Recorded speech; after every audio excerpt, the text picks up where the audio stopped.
the sun rises and sets with her, man. Yeah.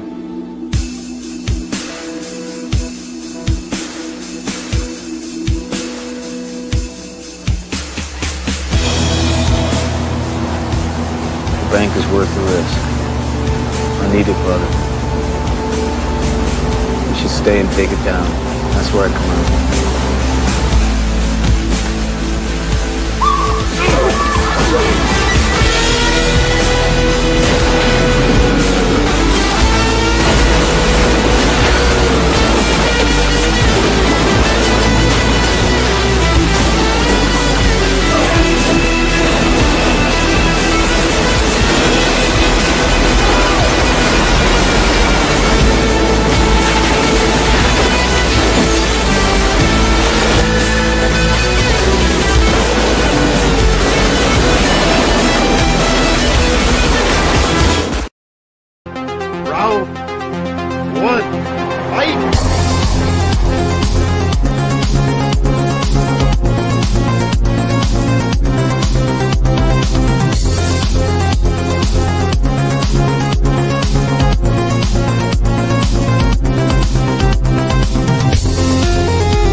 Hello, everyone, and welcome back to the Movie Hero Network. This is Tournament Fights, episode number 296, inching ever so close to episode number 300. I will be your host for the moment, Austin Pez Howell. Jordan Anderson will be along in just a minute, and I'll get things started here for our ladder series. It's the best movies of 1995, part 1, and we're entering a brand new ladder series this week, and we're always excited to be doing that. Yes, all movies that are turning 30 years old this week, and we'll talk all about them. And I've got a panel here to help me out. Got the master of the ladder series himself, Mr. Malcolm Lay. How's it going, Malcolm? Yeah, it's definitely going to be interesting. There's there's a lot of movies like I hadn't ever seen before that I sort of catched up on a lot over the time. But it's going to be interesting. Yeah, no, ladder series are always fun to kind of take a trip back in time, see what was going on that year. Let's go, Brian Nussbaum. How's it going, Brian? It's very good. Have a few blind spots for tonight. I'm going to catch 2 of them. We'll see what happens tonight. Yeah, I watched one big blind spot for me going on tonight. And I got JPO, Mr. Jordan Owens. How's it going tonight, Jordan? Doing just dandy. Happy to be here. I love these yearly tournaments. Yeah, no, we get to kind of go back and see what was going on in the year and have a little fun. So, yeah, let's do that tonight. And how it's going to work is, yes, we've got 120 movies, not 128, because Malcolm will explain. We've got a few lingers from the previous year, but we have mostly 1995 movies in these tournaments. We do a 3-part series here, and what it will be part 1 will be tonight. We'll have first half of the movies. The Sweet 16 from tonight will move on to Friday to a little half bracket. Then we'll have part 2 on Wednesday, and the Sweet 16 from that bracket as well. We'll also move on to Friday for our championship. But Malcolm, we also have a few survivors from previous years. So could you fill it in on some people, what they might see sprinkled in here throughout these first 2 parts? Yeah, so moving on from 96, we've got The Phantom, we've got Star Trek First Contact, we've got Happy Gilmore, we've got Long Kiss Goodnight, we've got The Rock, we've got Executive Decision, Mission Impossible, and That Thing You Do. Okay, so we've got a few things lingering from the other years. Yeah, that's how it's going to work. Malcolm was kind enough to run these yearly brackets for us, as he always does. We greatly appreciate the work he does for that. Like I said, Jordan Anderson will be on in a little while. Jonathan Caro will also be here. He'll be on in just a little bit. I will keep an eye out for those gentlemen. But we will get things started here. And yeah, let's kick things off. Malcolm, you got the bracket ready to go, I see. So let's go ahead and pull that bad boy up and hit us with our first matchup. We'll get things kicked off here. The first matchup we have is the Babysitters Club up against Tommy Boy. Okay. JPL, you ever see the Babysitters Club? I grew up with a sister as well as a brother, so I have seen the Babysitters Club. Yes. I didn't mind it, if I remember correctly. It has been probably this time period, maybe plus 5 years, give or take, that I ever rewatched it. So it's been a long time. Tommy Boy, though, is a big rewatch, big comedy highlight for me in general.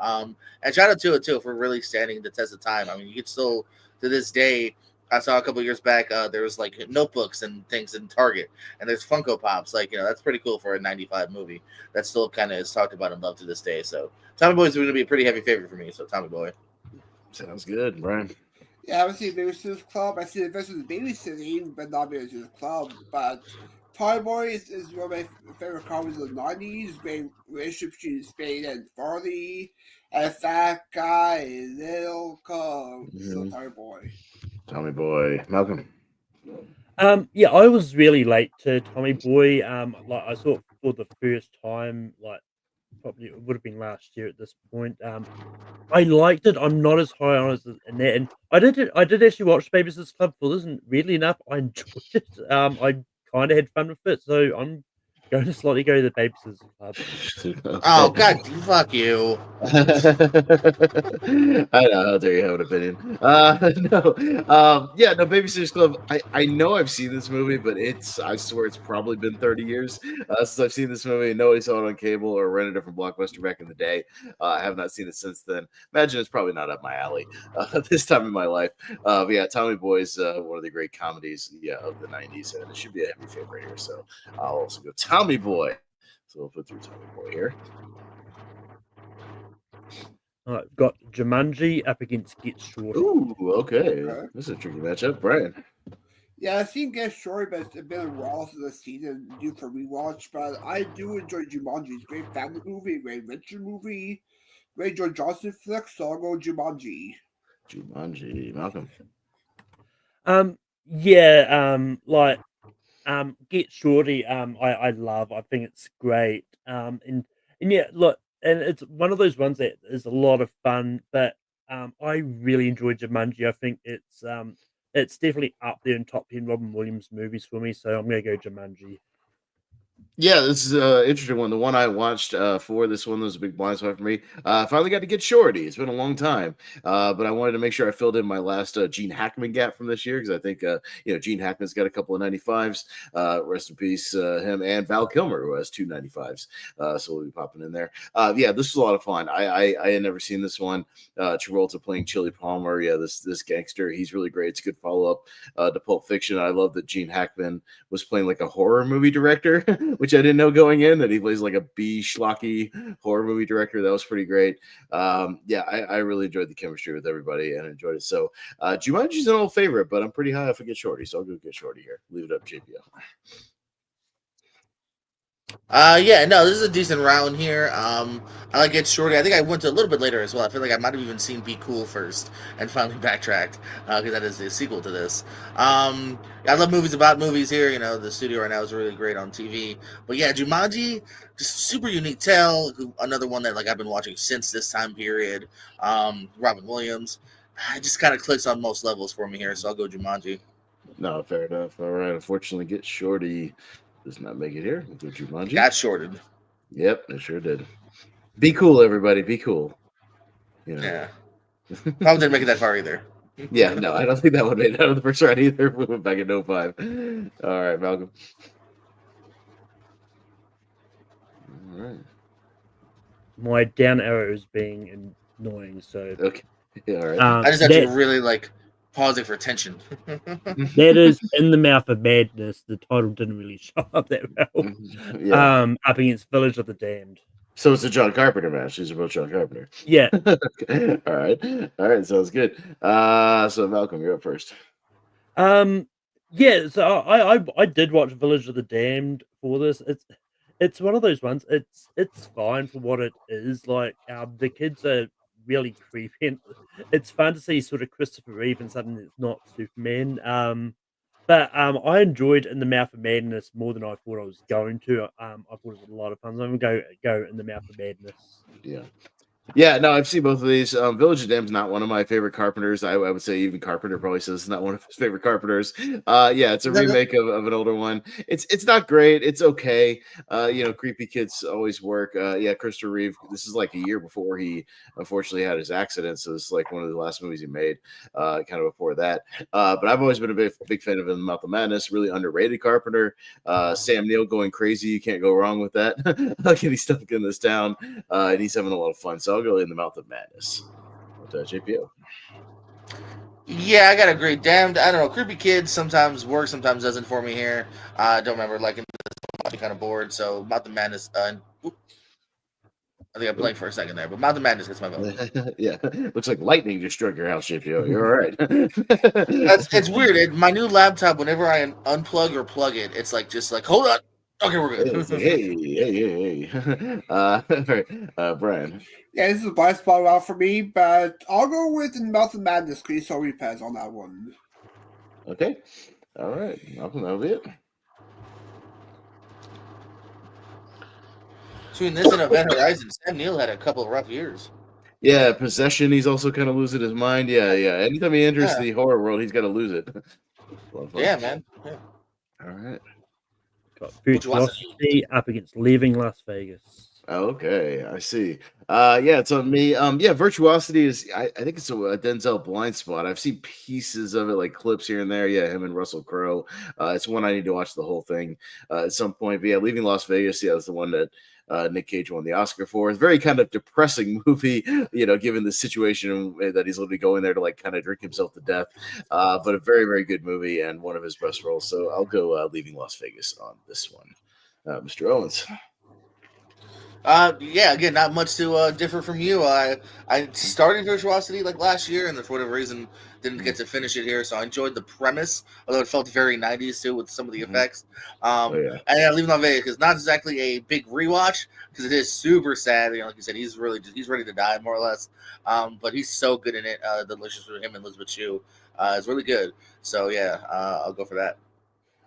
All right. Yeah, Brian. Yeah, I watched one of these first. It was Leaving Las Vegas for me. I really enjoyed the movie a lot. Great performance by Nick Cage. Even though his shoe was very attractive in this film as well, as opposed to Sarah. And I really did enjoy it. Nick Cage got his Oscar for that. And even though his shoe, I think, was nominated that year for Best Actress. I'll go Leaving Las Vegas. Okay.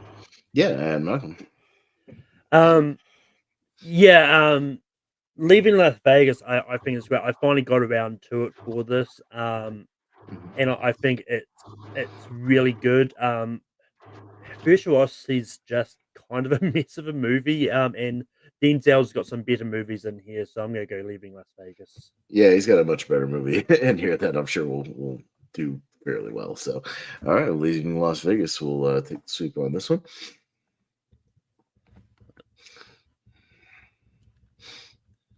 All right. Tune in next week. All right,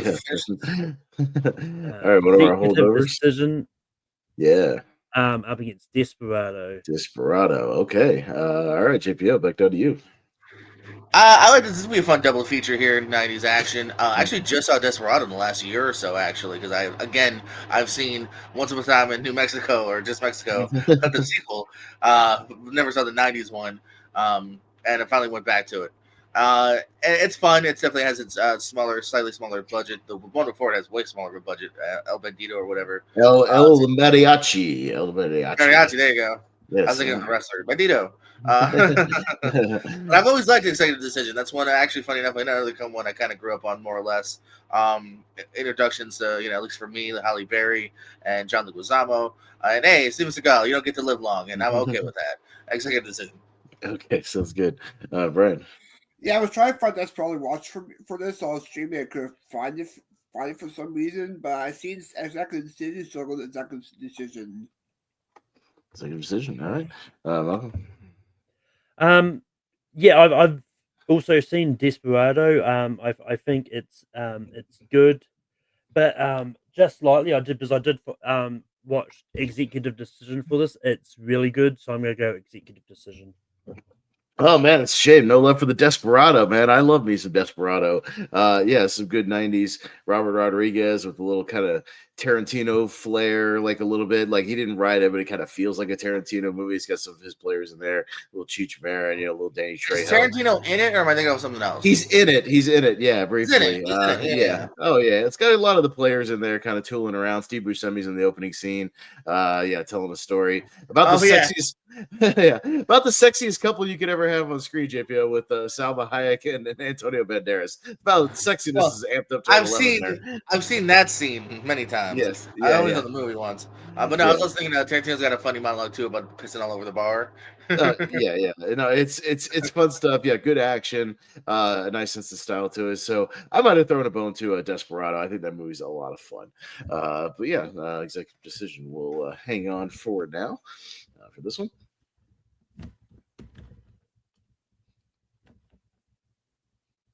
Long Kiss Goodnight up against Muriel's Wedding. Muriel's Wedding. Okay, right. Yeah, I haven't seen Muriel's Wedding, but I've seen Longest Goodnight, so I'll go Longest Goodnight. Yeah, sounds good. Malcolm. Yeah, Long Kiss Goodnight is good, but I'm going to throw a bone to Muriel's Wedding here because I think it's a really good Toni Collette performance. I believe she was actually nominated for an Oscar for this. But I'm gonna go Muriel's Wedding. Okay.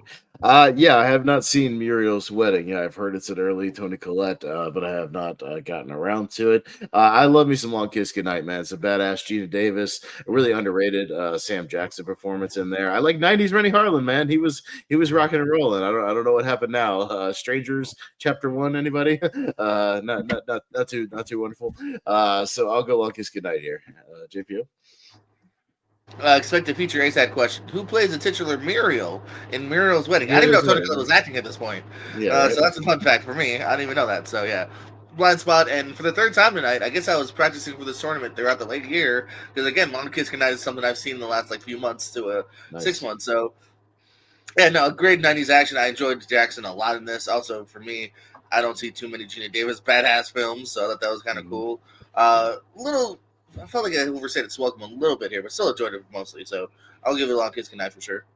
Sounds good. Brian? I went first for Longest Goodnight. Oh, gotcha. I must have forgot to log A, I think. Here. Yeah. But all right, Long Kiss Goodnight. We'll move on. All right, so it looks like we'll have a 96 rematch there when we swing back around.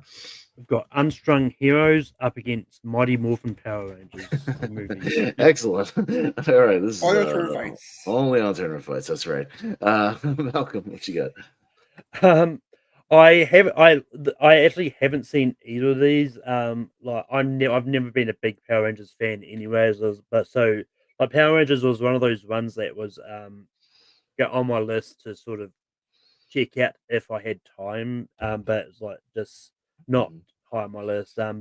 Unstrung Heroes does sound interesting. I did try to find it to watch, but I couldn't.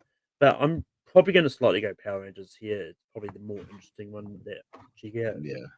No, 100%. Look, I'm a Power Rangers kid. I grew up in the 90s, so like Power Rangers was right up my alley. You know, you got martial arts and kaiju monsters and robots and all kinds of great stuff. I actually had a T-shirt of that very poster right there for the longest time until eventually just kind of wore out. No, I saw this movie in the theaters, seen it many, many times. Does it hold up? I don't know. That's up to you. You know, it's certainly nostalgia, but you know, I Power Rangers is a big part of my life, so I'm definitely gonna go with the Power Rangers movie here. JPO. Yeah, man, '90s kid here, so Mighty Morphin Power Rangers is definitely a big part as well. Collecting the little figures, little plushies. I remember I got my green one dirty. My mom threw it away. Broke my fucking heart, man. I was like, Terrible. at least buy me a new one. Shame. I was a big Green Ranger. I was happy to one of the few people I've met is the Green Ranger before he passed. He was nice. Yes, I mean that's a nostalgia pick for me here as well. I always did almost watch Unstrung Heroes today. Instead, I started watching Simple Favor again for the sequel. So, Mighty Morphin Power Rangers. Sounds good, Brian. Yeah, I did grow up with the Power Rangers. I just didn't have this didn't grow up with them. But I haven't seen Unstrung Heroes. But I'm a family movie guy, so Power Rangers. All right, and Jordan Anderson just in time for this matchup here. Welcome. Are you here, Jordan? Is he muted or something? I don't know. I guess. Okay. Yeah, you here? Sorry, I couldn't hear anything for a second, but I'm good now. Okay. Well, you're in time for Unstrung Heroes and Mighty Morphin Power Rangers, the movie, Jordan. I don't know what Unstrung Heroes is, so yeah. I did watch 4 movies for this. That was not one of them. So Mighty Morphin Power Rangers, because because Power Rangers are awesome. The movie, good, not great to me, but I'll vote for it. Yeah. All right, sounds good. We'll put through Power Rangers for now. We'll go over the ones you missed, Jordan. Just a couple here and there, but all right. All right, we've got Kicking and Screaming up against Indian in the Cupboard. Okay, sounds good. All right, yeah, it's on me this time. So yeah, I have to dig into my Noah Baumbach. I know we had that one. Malcolm, was that in our same title tournament? Because there's also the Will Ferrell movie. Yeah, the same name. Yeah, I haven't seen this Noah Baumbach one. I saw the Indian in the Cupboard quite a bit growing up. Again, that was a cable, staple that I saw a lot. Weird how many IPs they get away with in that movie. There's like Darth Vader and RoboCop and like all kinds of weird stuff tooling around when he puts all the things. I don't know how they got away with that back in the day, but they did. It's an interesting movie, so I'll go Indian in the Cupboard. Jordan. Yeah. Yeah, so Kicking and Screaming, not the Will Ferrell one, yeah. But I don't really know anything else about it though, or anything about it. but Indian in the Cupboard, a couple of things. One, it could be one.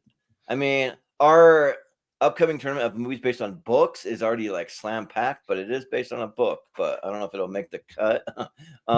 But because it's just jam packed, we can only have 128. But I did read this book as a kid, and I watched the movie. The movie was a lot of fun. I think it's directed by Frank Oz, and this movie, funny enough, I haven't done a lot of YouTube shorts. I've done about like 30 of them or so, 30 or 35, something like that. But I used to do a thing, and I might get back to it soon, where to spin a random wheel, and I do a quick little review of a movie, and it did land on Indian in the Cupboard once. So there's a short little review of Indian in the Cupboard on this channel. So you can go look for that. The movie is okay. So I think the book's way better, but I'll vote Indian in the Cupboard. All right. JPO, see this movie growing up? I loved it growing up. This was a part of my favorite subgenre of like toys coming to life. Like if you think about this, Toy Story, a couple years later, Small Soldiers. Like I love that concept. Yeah. That concept always really spoke to me. And then, like you said too, I always thought it was cool that they got those IPs because I'm like, you see Darth Vader and RoboCop fight for a quick second. I'm like, oh my god, if I could do that with my wrestlers, that'd be so cool. Oh yeah, yeah. Always, I actually even rewatched it recently again in the last year. I feel like I really prepared for this tournament without even knowing. I rewatched it to see if it held up. I think there's still a lot of charm to it as well, relationship between him and the Indian. And it's a David Keith movie. Don't forget, y'all. He's the cowboy. Hey. So gotta love some David Keith David movies. So again, if remember that phrase said, if I ever ask who appeared in Indian in the Cupboard, it's probably David Keith. Indian in the Cupboard. No. And yeah, King and Screaming. I met Mike Ditka once. Just joking. That's the other King and Screaming. Oh, yeah. Brian. Yeah, let me go tournament someday. David Keith versus Keith David. That would be a good one down the line. Mm-hmm. But I don't know. If there's enough David Keith ones. He's hard to write about. Mm-hmm. Yeah. But I see in the cover, but it's been a long time. But I didn't remember enjoying it. Kicking and Screaming, I saw once. It was okay. I prefer the Will Ferrell more, so I'll go into the Cupboard. All right.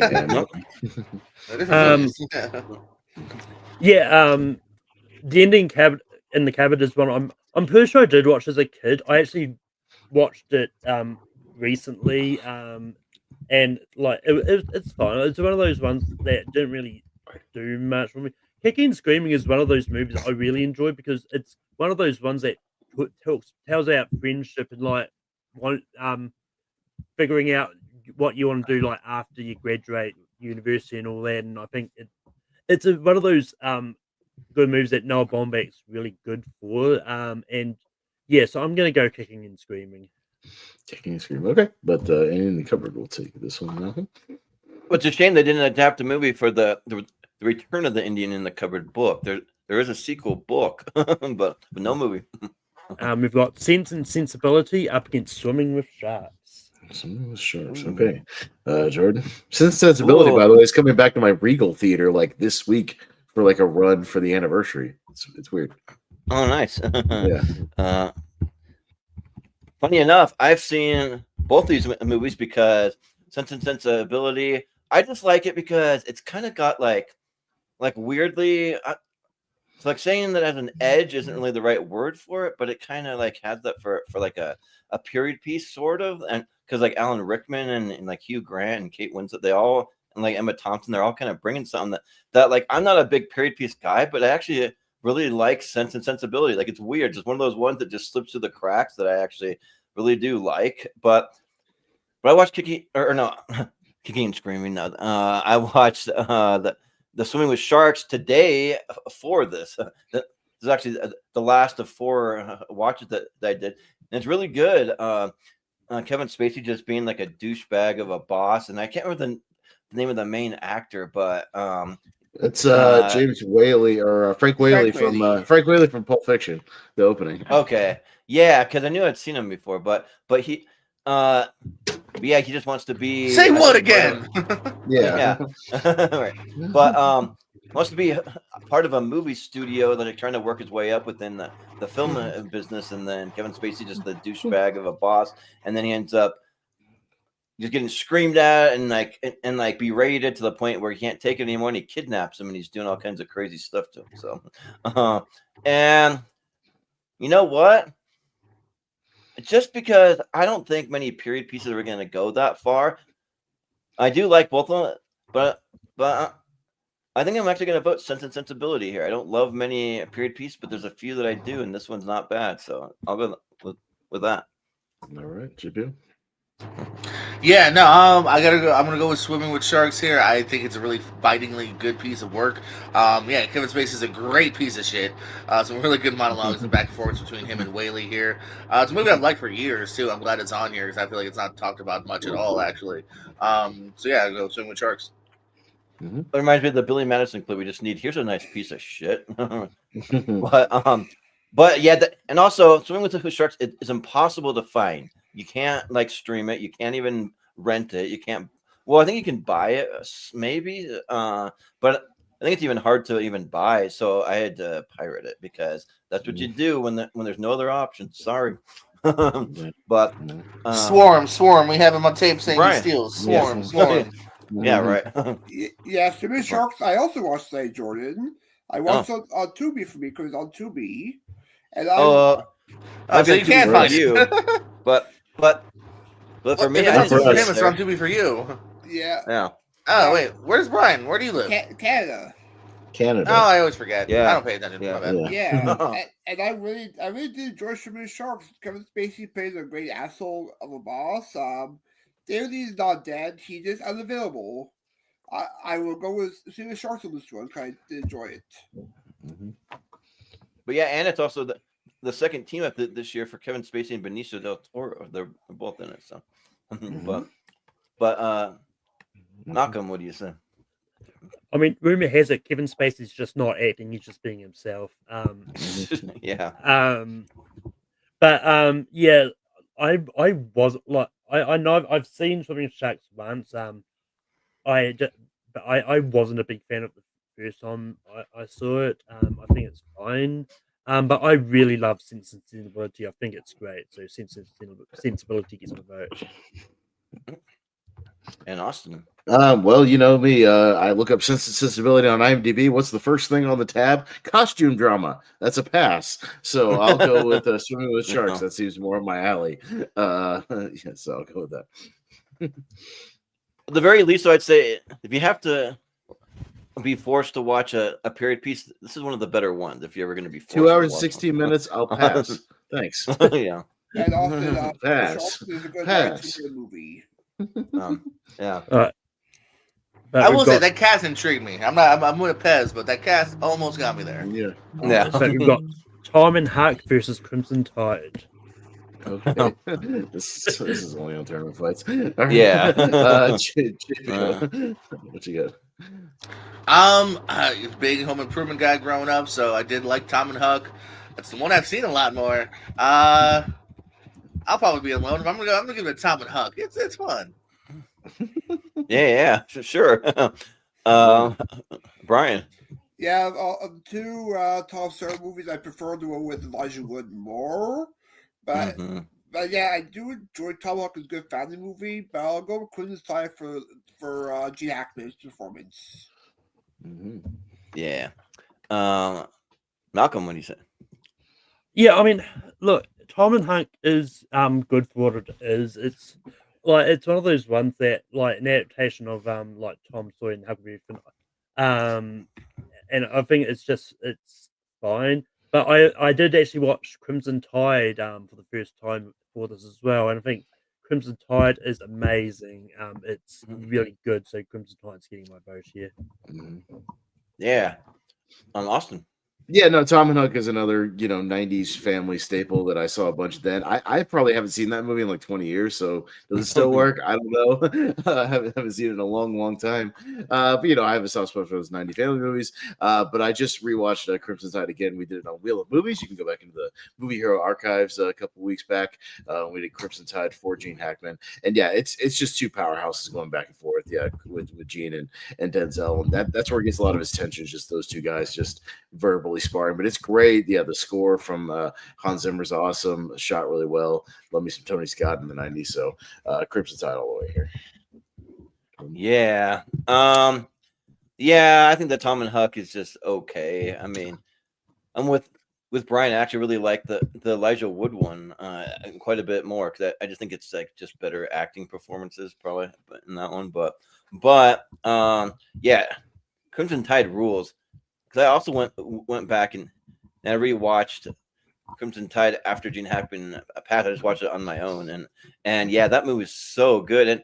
And you forget how many character actors pop up in that. They're like all over the place. And then like I forgot that like James Gandolfini's in that, and Viggo Mortensen. There's just people that I just forgot were even in it. I think Steve Zahn shows up at one point. So but yeah, so I'll go Crimson Tide. I think it's like pretty neck and neck with The Hunt for Red October on like what submarine movie I like the best, but it's probably this one. But yeah, so yeah, I'm a Crimson Tide guy. But yeah, Malcolm, Crimson Tide goes through 4-1. All right. Got Mission Impossible up against Spike Lee's Clockers. Okay, Brian. Yeah, I was seen Clockers. I see a few Spike Lee movies, but this is where my boss spot. I do enjoy the Mission Impossible series. The first one's very underrated, so I'll go Mission Impossible. Yeah. Malcolm, what do you say?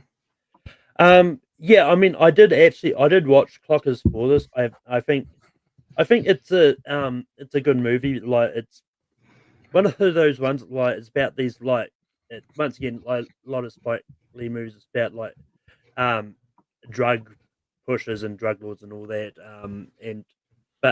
It's I think it's a fun movie. Like I like Mission Impossible, but I might be alone here. I'm going to give a vote to Clockers. Yeah. Austin, what do you say? Yeah, no, I've got some Spike Lee blind spots, and Clockers is one of them. I mean, I literally just got to Do the Right Thing last year, so I got a while before I kind of get caught up on some of his lesser known ones. But the cast looks interesting, and it seems all right. Interesting, though, we just talked about David Keith. This one has Keith David, and oddly enough, he's playing Andre the Giant. Wrestling reference. So really, whoa, yeah. But I'll go Mission Impossible. Yeah, I still think the first one's underrated. It's good stuff. Yeah. So I also have never seen Clockers before, but it does have Delroy Lindo in it, who's in another movie that'll come up if it hasn't Get Shorty. I think he's in that one. But that's come up. Okay, yeah. Well, then I'll just reveal that was another one that I watched for the first time. Never seen it, so yeah. And Mission Impossible ruled, and shout out to Henry Zerny having like an intense scene in that restaurant, and then he like throws a little gum like explosive in it, and it makes all the water tanks explode and stuff, all the fish tanks. So yeah, so all vote Mission Impossible. Right, JPU. But JPU. Yeah, I saw Clockers a little while back. Not that bad. Good catch. You got Mekhi Phifer. It's kind of the lead, actually, even though he's not always on the poster, which is kind of one of those things. But no, Javier Cartel's kind of one. He's actually a good cop trying to figure things out. Delroy Lindo's actually kind of the bad guy who's kind of trying to lure kids. Well, that sounded naughty, but he gets into the drug pushing game and whatnot. So yeah, kind of interesting tale. He drinks a lot of chocolate milk. I like chocolate milk. But Mission Impossible is still going to get my vote here. I think it's the tighter of the two films here. It's a good one. The first one's a lot more just thriller, spy, and good De Palma joint. Yeah, but yeah, I'm just gonna shout out Ross in the chat. I remember that VHS cover that like actually opened like the cupboard. I remember that from back in the day. And cool. and I was just gonna say Delroy Lindo's and Clocker is one of 3 Delroys in '95 tournament. Oh, 3. He was also he's also in Get Shorty, which I was just watching, and he's in Congo also. He's like the African captain they meet with. Yeah, so he's a busy boy. '95. Yeah, but, Mission Impossible. That's about it.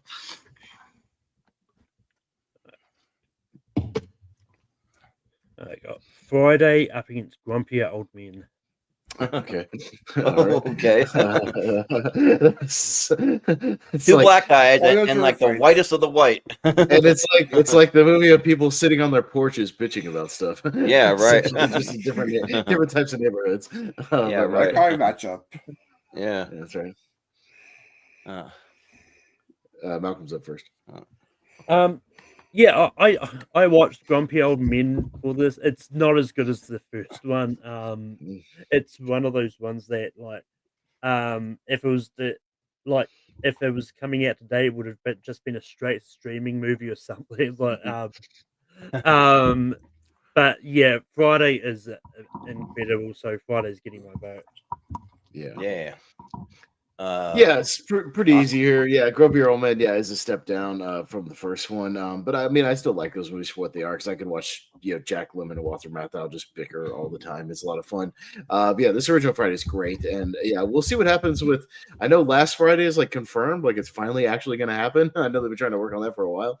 We'll see what happens with it and who comes back. But this original is great. I like a good One Crazy Day. Movie just taking place in the neighborhood. I'll go Friday here. It's a lot of fun.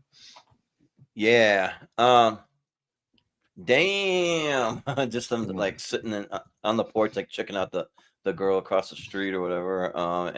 And like they're just having fun on a Friday afternoon or a whole Friday, I guess, because they kind of start in the morning. Because you see like John Witherspoon getting up and he's on the toilet eating corn dogs and spraying his like whatever.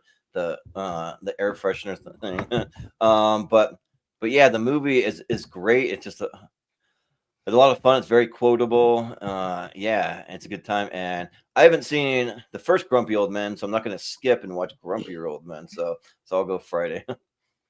But JPO. Yeah, no, for sure. There's some inherent charm to the Grumpy Old Men. 2 great actors. I love me some Jack Lemmon. He's legitimately one of my favorites. But yeah, no, that first one Friday is great. I'm worried about that sequel because the sequel's below. I hate Next Friday, and I don't know if I've even seen the third one from beginning to end. Friday After Next is underrated, man. That movie's fun. Go back and watch it. It's really, really fun. It's really fun. All right, well, it's underrated. First watch. It's underrated. All right. Yeah. Well, do you like Next Friday though? No, I don't like Next Friday that much. No. Okay. It's a step down. But Friday After Next, I think bounces back. Better chemistry, better side characters. It's fun. I think it's a good time. I'll give it a shot. After I was gonna do it, and then I liked the second one so little, I was like, I need a break. Yeah, but Friday After Next is kind of a Christmas movie. They got some Santa Claus stuff. Yeah, it's a Christmas movie. Yeah, there's a Santa out robbing everybody. That doesn't help or hurt me personally. So yeah, right. All right. Cat Williams is fun. Terry Crews is fun. He's kind of the new Debo of the movie. He's having a good time. I like me some Terry. All right. Terry Crews, he's kind of the main like big dude, kind of like wanting the money and everything. He's fun. He's a good time. So and I definitely haven't seen it because that rings no bells. Yes, it's good. Brian? Yeah, I agree with Jordan. I haven't seen the first Grumpy Old Men, so I don't bother with the Grumpy Old Men. But I do enjoy Friday. It's a good One Crazy Day adventure, so I'll go Friday. All right. Yeah. So Friday. Right, so Friday, we'll take this one. What was that movie that was just in theaters, by the way, that was kind of similar to Friday? One with 2 of girls? them days. One of them days has almost the same plot as Friday After Next. It's kind of bizarre. While You're Sleeping, up I want against to see the it. Postman. The El Postino movie, is that what that is? Yeah. Not the Kevin Costner movie. It's that El Postino Postman thing. I'm first in this. Yeah, I've always heard about this Postman. Yeah, not the Kevin Costner like 3.5 hour Postman. We had this Il Postino. I know, a bunch of Oscar stuff. I've never seen it. I've never been able to sit down and watch it. And I haven't seen While We Were Sleeping either, but it comes up a lot on here, so I probably should see it and check it out. But and it comes up on and we played a clip of it from Seen and Heard recently, also, or something. I think so. Yeah, not too long ago. So I'll get around. I'm much more interested in that one with the cast and whatnot. So I'll go While You Were Sleeping. Yeah, I haven't seen Il Postino because I looked up the synopsis, and it is not a Jordan movie, even though it's very highly rated critically. But I just like it's something about like poetry. Like the guy is a postman. And he wanted to write poetry. I don't care about poetry. No thanks. That just sounds boring. But While You're Sleeping, I think it's a lot of fun. Yeah, it's a good little Sandra Bullock, Bill Pullman movie, and I think that it's decent enough. So I'll go While You Were Sleeping. Okay, JP. Yeah. It's here somewhere. Kind of breaking up a little bit. JP, are you with us? Can't really hear you. Sleeping. Okay. I don't know how I hold my laptop. All right, so I haven't seen Postman. I definitely thought it was a costume one.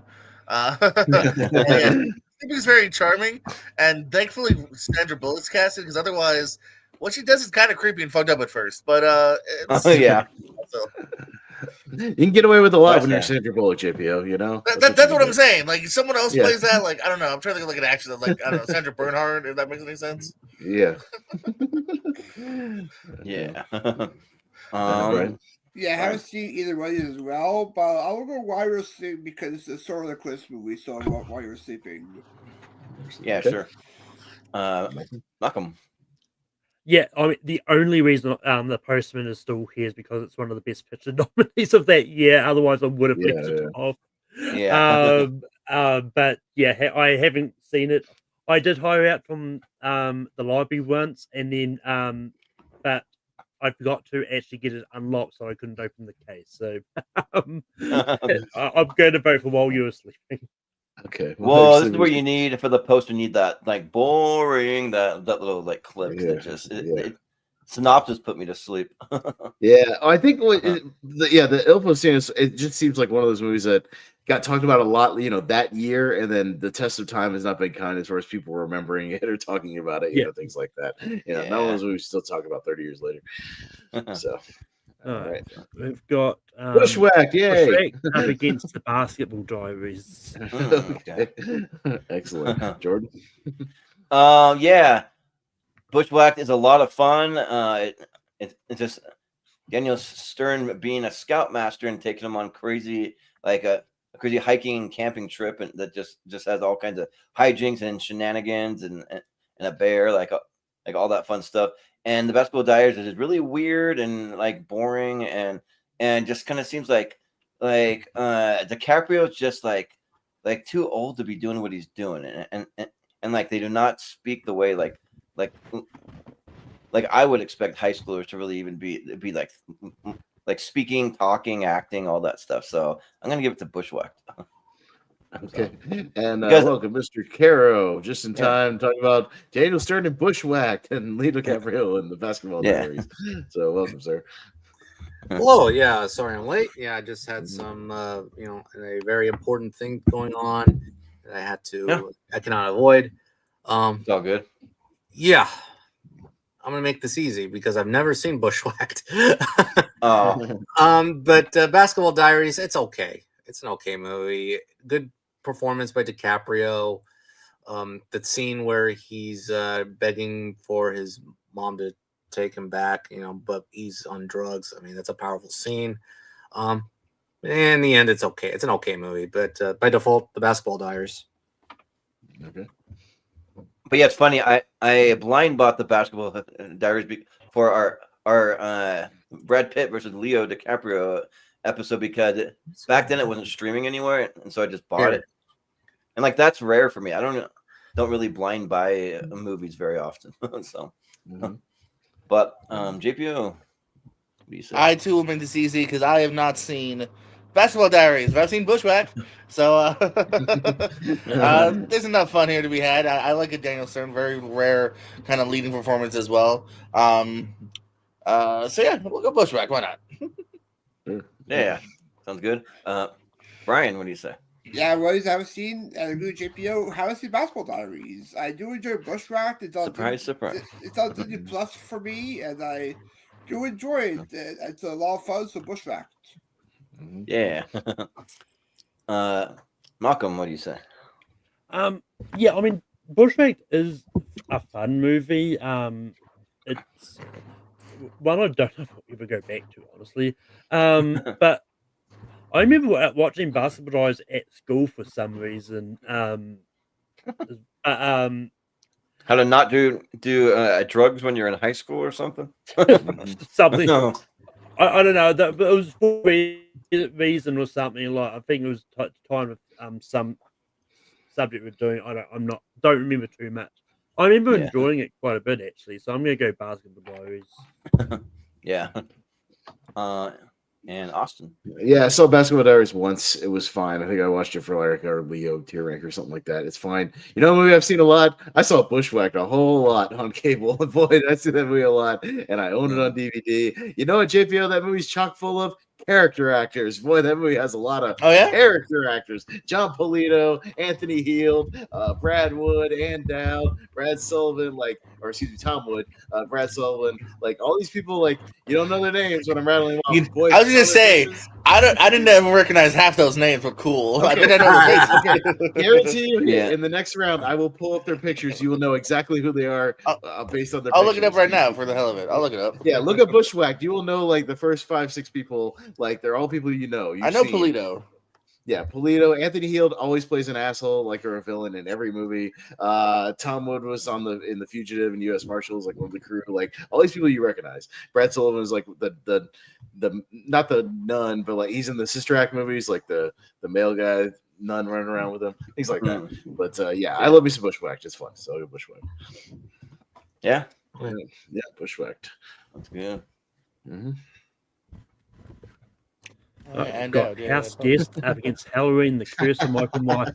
Oh, Michael Myers taking a visit to that house. That's right. It's 100%, Jonathan.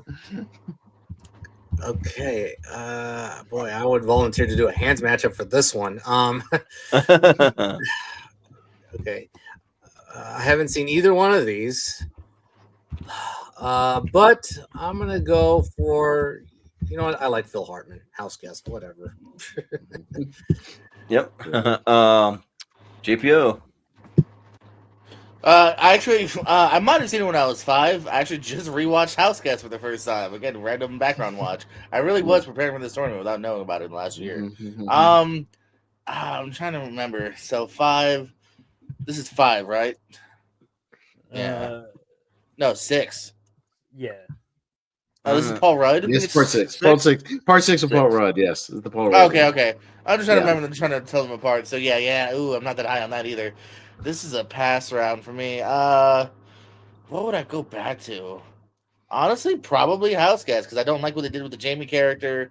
I don't, it gets all culty in that one for Halloween. So yeah, I don't really like some of the turns they made. And yeah, at least there is some fun with Sinbad and Phil Hartman never fell. So I'll go House Guest. I hate to say it. Yeah. Brian. Yeah, I'm not a horror guy, but more of a comedy guy. So with House Guest, I love me some Phil Hartman. Yeah, many. Yeah. Malcolm. Yeah, I might be the odd one out here. I actually really enjoyed this Halloween movie quite a bit. I thought it was entertaining in there, in a good pleasurable way. And I think when we did the Halloween rankings, I think this might have ended up a little bit higher than we thought it would have done. But I haven't seen House Guest, so I'm going to go Halloween, The Curse of Michael Myers. Yeah. Austin. Well, you know me. I wear T-shirts sometimes for these tournaments. You to match something. I might be the only person who has a Curse of Michael son of a Myers bitch. T-shirt. Jeez. I have a Curse of Michael Myers shirt. Where did I get this? At a horror convention, baby.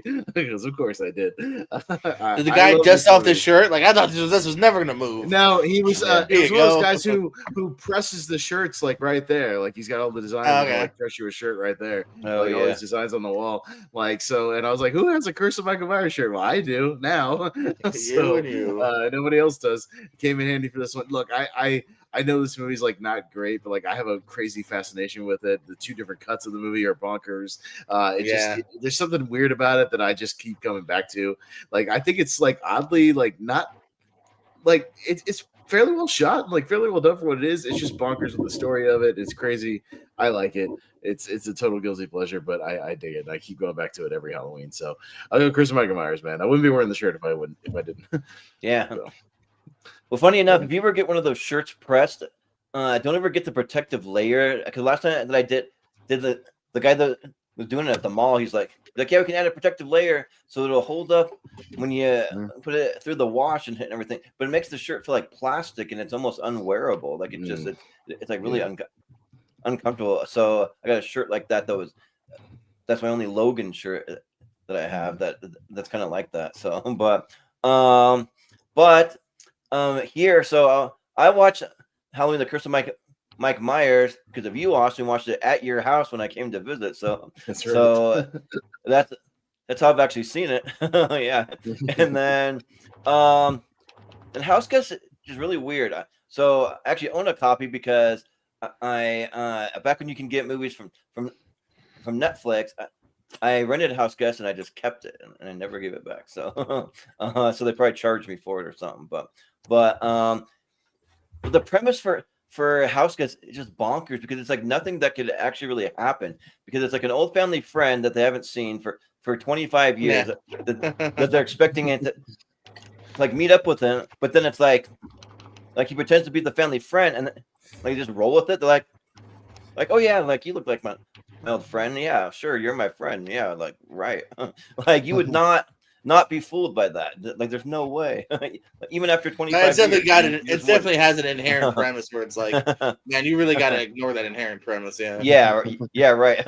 But despite that though, it actually is fun and Sinbad's great and shout out to Sinbad because I heard he's going through a lot of health issues recently, but he's getting old but he's still pretty funny. I heard even despite that, he still tries to do some stand up when he can. So yeah. So I'll go with House Guest. All right. Oh damn! There goes my Curse of Michael Myers dreams. Oh darn! You better take the shirt off. Shit! Shit! No. Just switch my Bushwhack T-shirt. Yeah, right. Switch your Canadian bacon shirt. The last one this side. I think it's the last one on we the moved there side. pretty quick. Yeah. Yeah. We'll go. Malcolm will scroll up. You to see everything we've done so far. Yeah. What's the bottom one? The Brothers McMullen. The Brothers McMullen. Okay, JPO.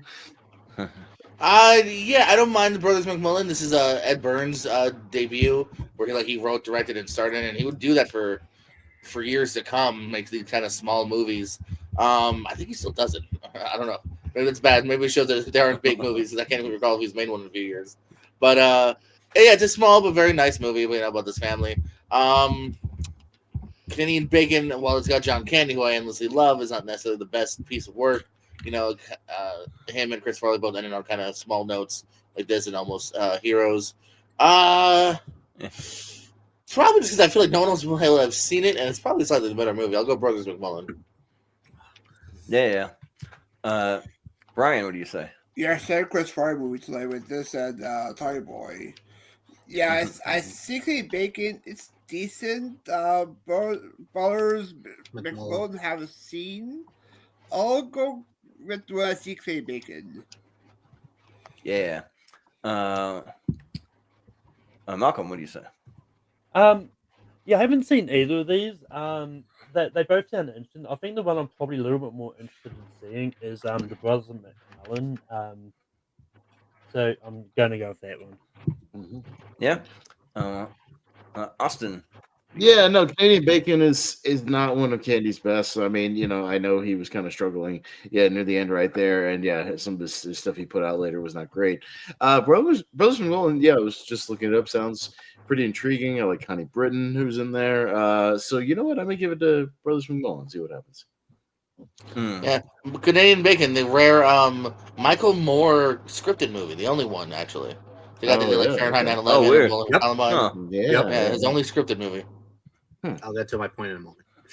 And it might be like the third movie in this tournament to feature Kevin Pollak, because he's in a couple. But I love Kevin Pollak, by the way. Yeah, he's a good character actor. But so I've never even heard of the Brothers McMullen. So until this tournament, but I also have not seen Canadian Bacon. I think I might have put some kind of clip on Seen and Heard once though, because I remember like seeing like a clip of it or something. But I have not seen it. But just because it's the one that I've heard of, I'll do the Zach Shelton thing. I have not seen either one of these, but I've heard of this one, so I'll vote for this one. Ed Burns still making movies no one has heard of, by the way. He made one this year with Minnie Driver and Miranda Baccarin and Benjamin Bratt called Millers in Marriage. Yeah, that dude still cranks out these really small films like every couple of years. Yeah. Oh, weird. But Jonathan. Yeah, you got to my point, JPO. That director Michael Moore, in his sole non-documentary feature, he does not know how to direct actors very well. I don't think he taps into his instincts very well because he doesn't have as much experience with the theatrics. Look, it has a good cast. Yes, I mean John Candy and Rhea Perlman, they play a pair of sheriffs that could have been in Fargo. I mean they're in the middle of this tirade, and eerily, it's quite relevant to today's climate. But unfortunately, it's not that funny and it's not that sharp about its politics.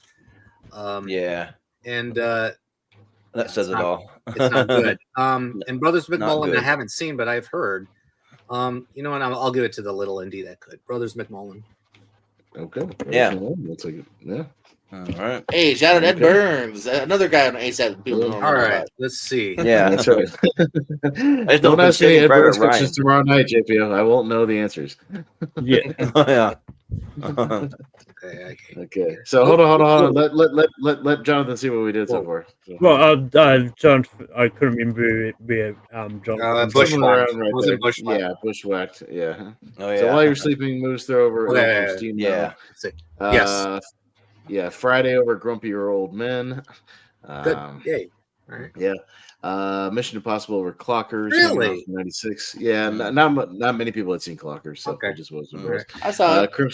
Crimson Tide over Tom and Huck. God. Oh yeah. Swimming with Sharks over Sense and Sensibility.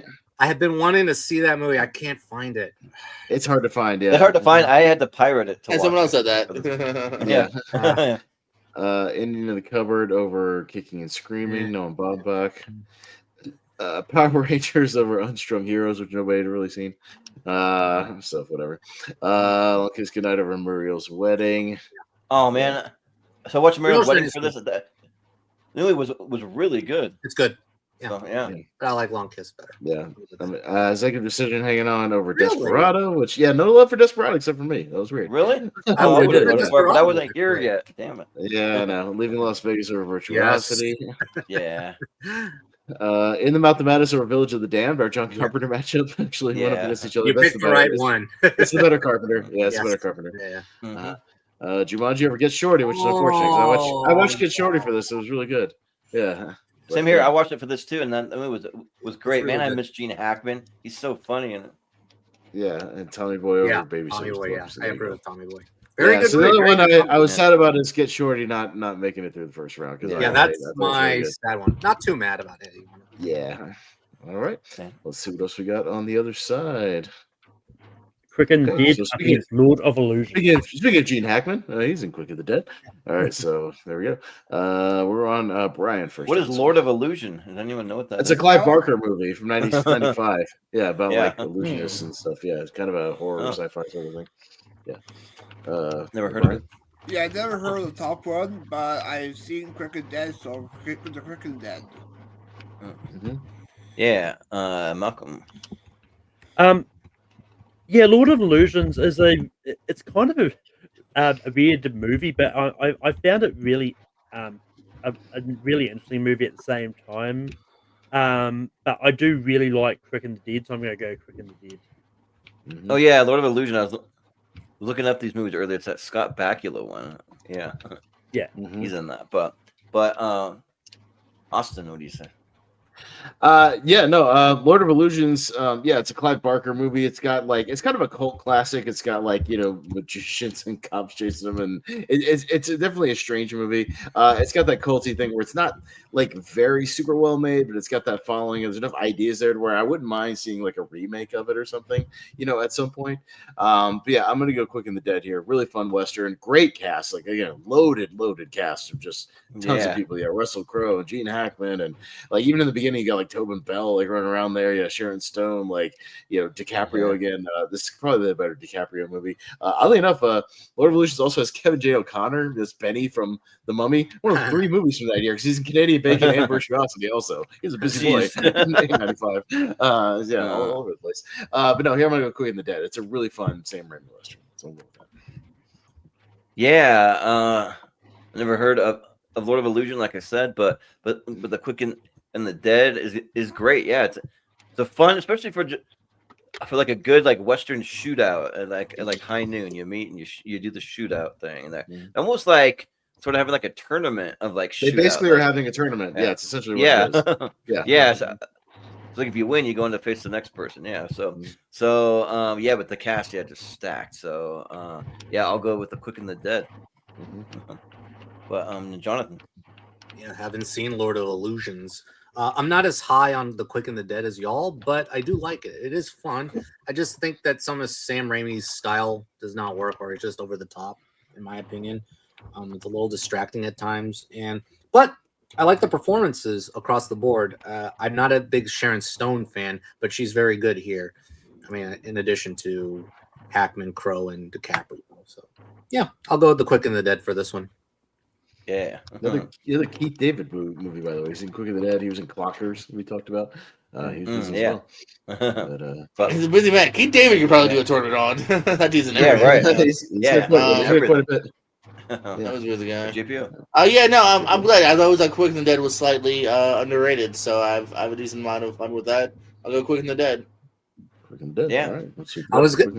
I was gonna mention none of the 5 movies I've seen for the first time were on that left side, so all of them are on the right side. Well, there you go. Well, that's good. There you go. Wow, all right, good. Lucky y'all. Yeah. Okay. We've got Braveheart up against Father of the Bride Part 2. Part 2. All right. Okay. Part 2. Nice. Part 2. Okay, Malcolm. I haven't seen Braveheart in ages. I've been actually mean to give it a watch recently, but I remember enjoying it enough. But I did actually watch Father of the Bride Part 2 for the first time, and yeah, look, I was a big fan of the first one, and I was equally as much of a fan of the second one as well. I think it's great. So Father of the Bride Part 2 gets my vote. Yeah. Austin, what do you say? So I've only seen the first Father of the Bride. I haven't seen the sequel. The first one was fine. It's fine.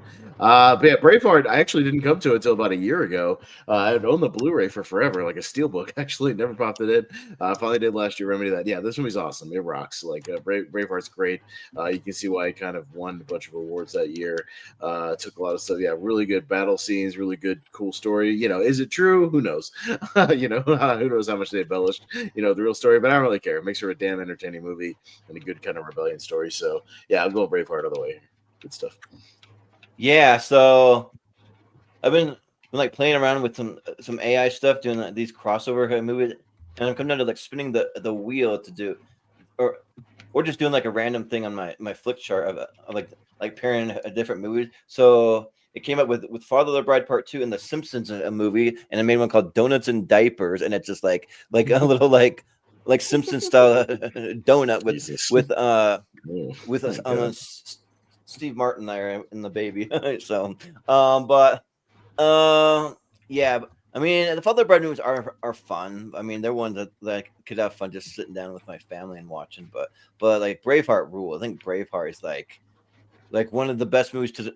Well, like probably the only movie to pick this actual like battle, but like you don't get a lot of movies from this time period either. So, yeah, but Braveheart's awesome. So I'll go with that. But Jonathan. Yeah, I don't mind Father of the Bride Part 2. I like the sequel. It does lag in the comedy department, but the movie is saved by Martin Short, who plays the wedding coordinator again, Franck. I don't know why he's in this movie, though. Yeah. With a baby shower and constructing the house and also helping Diane Keaton and Kimberly Williams Paisley with their pregnancies. But I mean, he's funny. He's funny in this movie, and there is a very funny sequence where Steve Martin's character swallows not just one sleeping pill, but 2 sleeping pills that are very heavy, and he's just out for a long time, and it's up to Martin Short to carry him out the door. It's very funny, physical humor, but nice movie. Braveheart, y'all are right. It rocks. Braveheart rocks, and despite the historical inaccuracy, it's just an entertaining movie that is well crafted. It's just a well crafted film. Won Best Picture for a reason. I think there's one other that was a little bit better, but Braveheart is a really, really good movie from Mel Gibson, and underrated performance by Patrick McGoohan as Longshanks. Yes, he is menacing. He is menacing in that movie. So, yeah, I love Father of the Bride Part 2, but Braveheart, yeah, easily. But yeah, usually when you see something with Steve Martin Short isn't too far behind usually. but JPO. Yeah, no, I mean I love that pairing. So there's a lot of love I have for Martin Short and Steve Martin. Yeah, they make the sequel work. But yeah, I mean it's fighting against Braveheart and one of the best of the year. So yeah, I'll give it Braveheart. Yeah, Brian, what do you say? Yeah, I do enjoy the Bride movies. I did quite enjoy the third one we got during the pandemic. It was a good little sequel to that one. Oh yeah, you get Wesley fan Kieran Culkin in there showing up. But Graham gets a big juggernaut Braveheart, so I'll go Braveheart. All right. Yeah. Hey, Malcolm, the best picture thing got it out of the first round. Excellent here on. Yeah. All right. Great. Yeah, no, might just actually about make it pretty far. It might actually do well. Yeah, I was just about to mention that we've already lost 2 of the best pictures late for this year. Sensibility. But I would argue that this one and the other 2 are actually popular movies as well that are really good. So yeah, I'm not as crazy about Sense and Sensibility as many. They've got The Rock versus Under Siege 2. Oh man! So The Rock. So The Rock is the better movie. Yeah, I will say this: Under Siege 2 is bonkers crazy. Like if you want to watch it, it is. It's a train. It's got a stupid oh god, what's the guy who plays like the villain here? Eric Bogosian. Eric Bogosian. Yeah, he's like out of his mind in that movie. Like it's stupid, but it's watchable. But yeah, The Rock is the better movie. How can you compare him to Tommy Lee Jones and Gary Busey from the first movie? Yeah, but not at all. Yeah. But man, I was all set to vote against The Rock. We've seen it so many times recently, but I'm not voting for Under Siege 2. No, not for Under Siege 2. There's something else. We'll see. Here it is. Here it is. Oh my gosh. No. Don Juan DeMarco. I got a story about Don Juan DeMarco. Okay. You know what? This is an appropriate matchup here. Yeah, I can see Don Juan DeMarco being tooling around showgirls. It's full of libidos here. I mean, yes. Yeah. You saw Jonathan? This is and oddly enough, weirdly similar posters. Look at what Johnny Depp is wearing compared to like the thing for Elizabeth Berkley. Like just kind of showing the chest in the middle there. All right, so I'm going first. Like Don Juan DeMarco, I swear to God.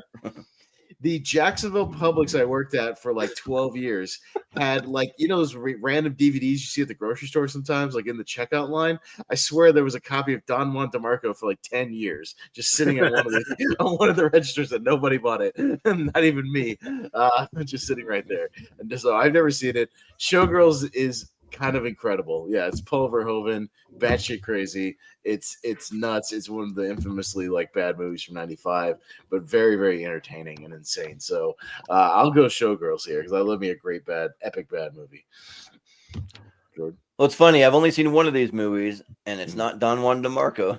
I've seen Showgirls just because. I wonder why. It's like if you put these two in front of me, I'm just like Don Juan DeMarco. That sounds boring, but I mean, but actually though, I think that it's at least like in the 70s on Rotten Tomatoes or something like that, and Showgirls are just like, well, we might get to see Elizabeth Berkley naked, maybe others, so I'll watch that. but the movie's not that great though.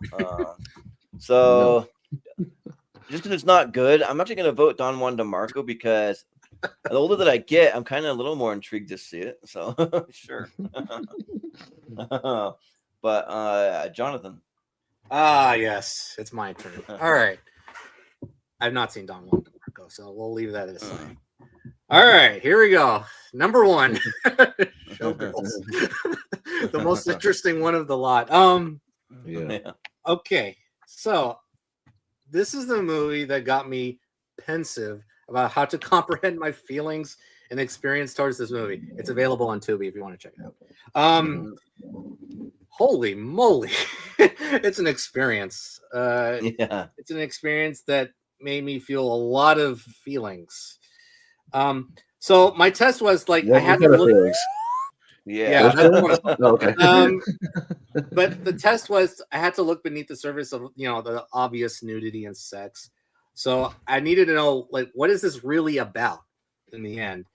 And I think thematically, I think it's just it's about a hostility in the patriarchal system of how they take advantage of these young strippers and young women who do or do not do their work well. And then there's this disturbing scene where they subtly hint of putting strippers in a sex trafficking scheme. So it is a nasty movie. And then on the other side, there's this jealousy aspect where it is between a zealous, aspiring showgirl and a voluptuous veteran on the verge of retirement, so to speak. They address their age. Boy, look, I know that Berkley looks sensational, but she does not know how to act here. She is terrible in this movie.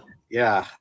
Every scene in that movie, she's angry and then she just walks away like somebody stole their toy or the toy's not available at Toys R Us or something. But pouting. It is, yeah, she's pouting. But the performance that saves the movie for me just a teeny bit is Gina Gershon. Gershon actually delivers the best performance. And, she's desirable, she's sexy, but she's cunning and she's very, she's up to no good, so to speak. Look, I was struggling how to rate this movie, to be honest, and either it's unironically brilliant or unironically horrendous. Take your pick. But never bored me, so I'm going to go Showgirls. Yeah. Yeah. Sounds good. GPO? So my only Don Juan DeMarco story is I woke up one day and it was in my Voodoo account, and I shared it with my brother, and neither one of us will admit to how it got there. So I don't know if he bought it, if I drunkenly bought it. I don't know how it got there, but I own it on Voodoo. I still haven't seen it. And Showgirls, Jonathan said exactly what I was going to say, which is a great but it's never boring. Yeah. Like, holy shit, is it? It's a fascinating watch. So yeah, I gotta go Showgirls, that pool scene, all sorts of stuff. Yeah. Mm-hmm. Yeah. Yeah. Brian, what do you say? I also haven't seen Don Juan DeMarco, and I've seen Showgirls, so go Showgirls. Mm-hmm. Oh, you've seen it, huh? I've seen the Nostalgia Critic review of it.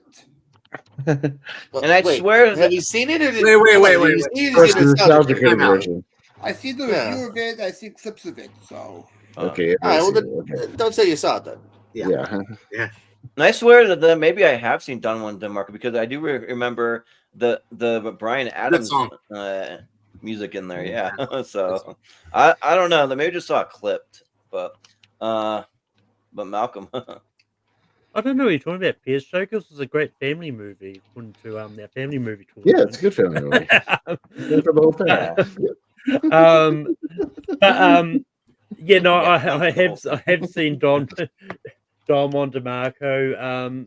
I think it's decent. It's definitely one of the John Depp movies I hadn't actually heard of before, and before this, so it's fun to actually knock out a Johnny Depp movie that I hadn't seen before. But yeah, Jonathan pretty much said it all for Showgirls. Like, I had fun with Showgirls. Like, I was never bored. I enjoyed it for what it was. So I'm gonna go Showgirls. All right, Showgirls. Yeah. Move on. We'll see. Could make the championship episode. We'll see. It makes me want to watch I'll that. think about it. I'll think about it. Oh, Jesus. who's What on is not going to make the championship episode? Yeah, Holy but- shit. But I was gonna say God. that last matchup though makes me want to go back and watch the SNL digital short where they both have deep V's and they keep coming up with like deeper and deeper V's. I think it's Paul Rudd and Andy Samberg. They keep coming out with like deeper and deeper and deeper until it's all the way down. So yeah. Oh, Theodore Rex on Species. Holy shit. the alien version of Showgirls. All right. Yeah, right. Jordan. Theodore Rex never interests me. I have no interest in that. I mean, kind of, because the dinosaur looks like one of those dinosaurs from that TV series that like Chris Scott thinks is a 5 out of 5+ for some reason. But Species, at least, like I don't know, like it's sci-fi, and Natasha Henstridge is gorgeous, so sure, Species. But Jonathan. Never seen Theodore Rex. There you go. You lost me at Showgirls win? Yeah. I mean, depends on what it's going up against, man. Like, yeah, I think a fun bad movie, like, Yeah. or something else. I want look. I'm honest, and I was never bored. I'm sorry. I was never bored. It's a little too long though. Yeah. And I'm addressing the movies, time. Anyway, the Theodore Rex, no. Species, kind of boring. I'll be honest, is really just an alien hunting film, and even though Natasha Henstridge is gorgeous, there's just no charm to this movie. Nothing. I mean, looks like Ben Kingsley, Michael Madsen, Forrest Whitaker, and Alfred Molina, and I think it's Marg Helgenberger. They look tired. They look tired throughout this movie. It's like they want to get it over with. But by default, Species. But yeah, that's a good way to describe Species as a guilty pleasure. I think that's the only thing people can really say about it. And I don't think anyone's saying that they love it. I'll admit, Showgirls could be a guilty pleasure. We'll see. Yeah, sure. But JPO, what do you say? Yeah, I'm thinking about this match since you announced it, because I feel like I liked Rex, but again, I saw him when I was that age, like 5, 6. I haven't gone back to it in a super long time, so I'm trying to rack my brain. Species, though, I know what Jonathan's saying. Yeah, it doesn't zip. It's just kind of okay. Like, some of the kills I think were all right, but like it definitely does kind of drag. It's not the most exciting film out there, even though the premise sounds like it should be kind of killer fun. I'll just try to give it to. Did love Whoopi at this time. I was a big Whoopi fan growing up, so we'll see. I'll give her Whoopi a vote. Yeah. So that's my neighbor Michelle. We're not big Whoopi Goldberg fans as she is today. Maybe back in the day she was more interesting. But 90s Whoopi. She's just weird and like on The View saying weird political crap. Yeah. Look, but no, I think the hate is from Ghost to The Associate. I think. Yeah. But Brian, what do you say here? Yeah, I think Theodore Rex is on TV back in the day. For me, it's a bad movie. Species, I haven't seen it, but since I've seen Theodore Rex, I'll go to Species. Yeah, sounds about right. Malcolm, what do you say? I haven't seen Theodore Rex. I was curious about maybe watching it, see how bad it is. But ultimately, I just decided not to. There's some other movies I want to sort of knock out for this tournament, that are much more. Could be a fun bad movie. I don't know. But I actually I actually really enjoyed Species. Weirdly enough, it's one that on paper I didn't think I was going to like, but I ended up liking it more than I thought I was. So I'm gonna go Species. Yeah. Austin. Theodore Rex, another one I saw a lot on TV. That movie is batshit crazy, bizarre. It's this buddy cop movie. If you dropped in one of the dinosaurs from the dinosaur sitcom, around that time, just like into a movie, they're like fighting bad guys. People are tripping over his tail. Like it's set in the future. It's weird. It's fucking weird. And it's I don't know what they were thinking. I know Whoopi made a lot of money off it and cashed her check on it, so that's what she did. Is Species amazing? Not really, but kind of the special effects are really good. The cast is really good. Roger Donaldson's a solid director. And you know what? Do I own the Shout Factory 4K 3D special edition? You goddamn right I do. Yeah. Yep. There you go. Shout Factory. That's right. All right. Well, next matchup. 9 months up against It Takes Oh. All right. Why do these movies feel kind of similar? I don't know. They do look similar. Yeah, because all these movies involve like marriage scenes. A lot of like wedding scenes going on in '95, like a whole bunch of wedding shit. Jonathan. Oh God. Okay, I remember watching It Takes Two a long time ago. I don't know much. I don't remember much about it, to be honest. I know it just stars Mary-Kate and Ashley Olsen in their heyday. I think this is right after they wrapped up Full House. So they started in their own vehicles. It's Steve Guttenberg and Kirstie Alley, right? They're the couple. Okay. Yeah. And 9 months, I'm not crazy about either. Really, the best scene is devoted to Robin Williams. He's not in many scenes. He's like a Russian guy or something. Russian doctor. Yeah. He plays a Russian doctor, but unfortunately, he's not in that many scenes. Let's take a look at your Volvo. Like, wait, what? Oh, you got to get rid of the pushy. The what? The pushy. The cat. The cat.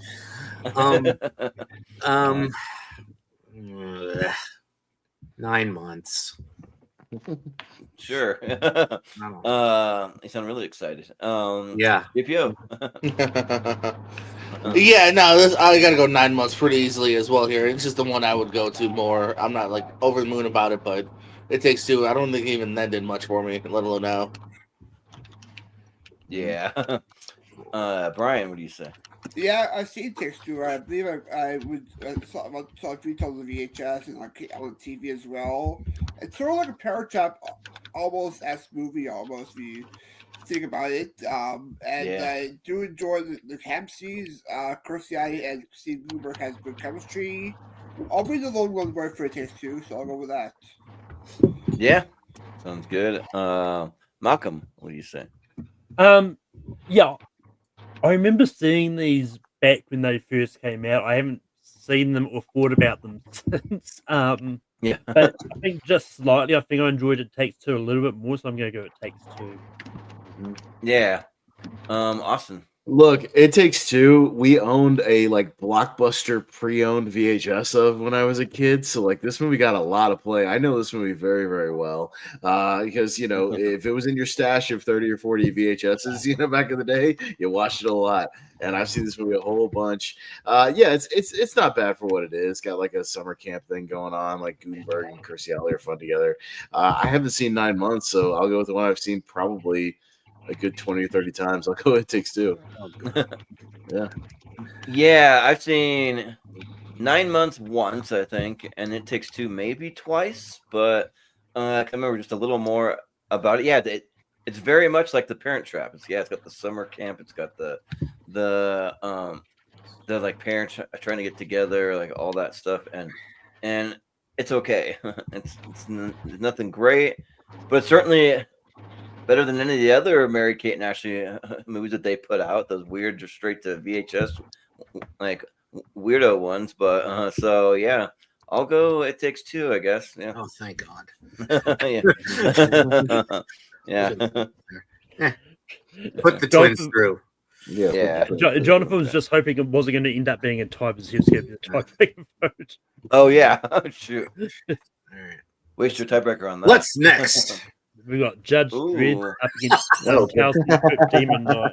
Okay. Yeah. I thought Okay. 95 was a great year, but this is weird. Maybe we're just getting all the shitty ones in this bracket. Part 2 will be better.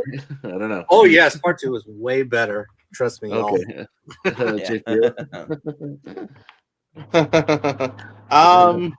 Yeah, I wanted to like fucking Judge Dredd even growing up. It's got Schneider, but it's not very good. Definitely, it holds up even less when you grow up. But yeah, Demon Knight though actually has its fun. I don't like Bordello of Blood almost at all, but this one is actually a way better of a story. Billy Zane's fun. I believe more young Halle Berry, and yeah, I had an okay time with that. So I go Demon Knight. Yeah. Brian, what do you say? Yeah, Judge Dredd is okay for it. I did enjoy Schneider in it, but Demon Knight, it's been a while since I see it. The Crypt Keeper in it, I don't remember in it, so. They always like introduce the movie. It's like an introduction Okay. at the beginning, something like that. Yeah. Yeah, I'll go with Demon Knight. Yeah. Malcolm, what do you say? Yeah, I really enjoyed Demon Knight. I think it was a lot of fun. But it's one of those ones. I don't know if it was because of the low expectations going into it, but I did actually watch Judge Dredd for this, and I kind of enjoyed it a little bit more. I think I had a lot of fun. I don't know if it's because I went in expecting shit and exceeded that expectations. I don't know, but I had fun for it. So I'm gonna go Judge Dredd. Yeah, it usually happens to me when I go with low expectations. I usually end up a little higher than my low expectations. But Austin, what do you say? Yeah, Judge Dredd is it has that guilty pleasure aspect where it's like a bad movie, but it's got its entertaining moments with like Armando Sante and no, like all their back and forth this nonsense. But one of the worst things about it is like how it's a character who never takes his helmet off in the comics. What does Sylvester Stallone do? 10 minutes in the movie, takes his goddamn helmet off, and he has it off for like the rest of the movie, which is stupid. Yeah, the Dredd with Carl Urban is much better adaptation of that. So I'm going Demon Knight here. Demon Knight's a lot of fun. Ernest Dickerson directs it. It's really good. Like in that aspect, it's a really fun Billy Zane performance. Like he is having a blast in this movie. He's having a ton of fun. And another great kind of character actor movie. He's like Bill Sadler in there, CCH Pounder, Dick Miller, Thomas Hayden Church, like a lot of really good character actors in and out of that movie. So I'll go Demon Knight. Yeah, so I've never seen Demon Knight, but I love Tales from the Crypt. So I mean, I'll probably enjoy it. So I need to check it out one of these days. But Judge Dredd is like one of those guilty pleasure territory movies. And I love all of Sylvester Stallone quotes about the law, where it's like emotions, there ought to be a law against them, or like I never broke the law, I am the law, or but yeah, and it's all right. I mean, it's just fine. So I'll still vote for Judge Dredd because they do. I mean, I still will say slightly above average for me personally. That's just me personally. So yeah, but Jonathan, Jordan and Malcolm, y'all are being far too kind to Judge Dredd. It is dreadful. No pun intended. Oh my God, jeez! This is a reminder of how good Dredd was, the Carl Urban version, and true. Yeah, Austin said it. He takes his helmet off 10 minutes into the movie, and I thought I was watching Demolition Man again. It was like I had to look up. I was like, "Am I watching Judge Dredd or Demolition Man?" Like, yeah, right. Oh, it's Judge Dredd. Okay. So, but Judge Dredd, I really abhor that movie. So, and I've not seen Tales from the Crypt Demon Knight, but reading the synopsis and hearing y'all's thoughts, I think I might dig it. So I'm gonna go Demon Knight. Yeah. That sounds good. No, that's it. Yeah, Demon Knight moves through. I just wanted to play this in honor of Judge Dredd leaving. Why did you judge me? You killed innocent people. The means to an end. You started a massacre. I caused the revolution. You betrayed the law. Law. Yeah. Oh God! My you have his helmet on. Oh shit.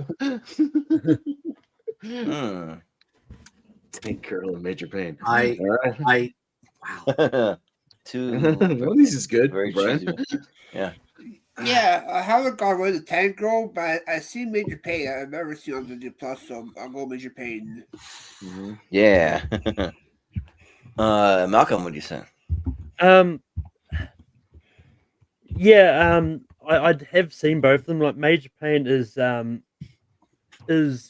it's one of those ones like maybe if I'd saw it like when I was young, I probably would have appreciated a little bit more. But once again, Tank Girl, just like Judge Dredd, I had a lot of fun with, and and it's kind of a guilty pleasure for me, so I'm gonna go Tank Girl. Sure, yeah. Austin, what do you say? I hate Tank Girl. That movie's annoying as shit. I just don't like it. Fucking annoying. Like I like Lori Petty for what she is, but she's annoying in this movie. Ice-T playing a kangaroo man, wherever the hell he's playing this movie. It's stupid. I don't like this movie. Major Pain. We own on VHS when I was a kid, so I've seen this movie many times, and I think it's a fun David Wayans performance. I think he's having a good time, and I dig it as a '90s comedy. So I'll go Major Pain. Yeah.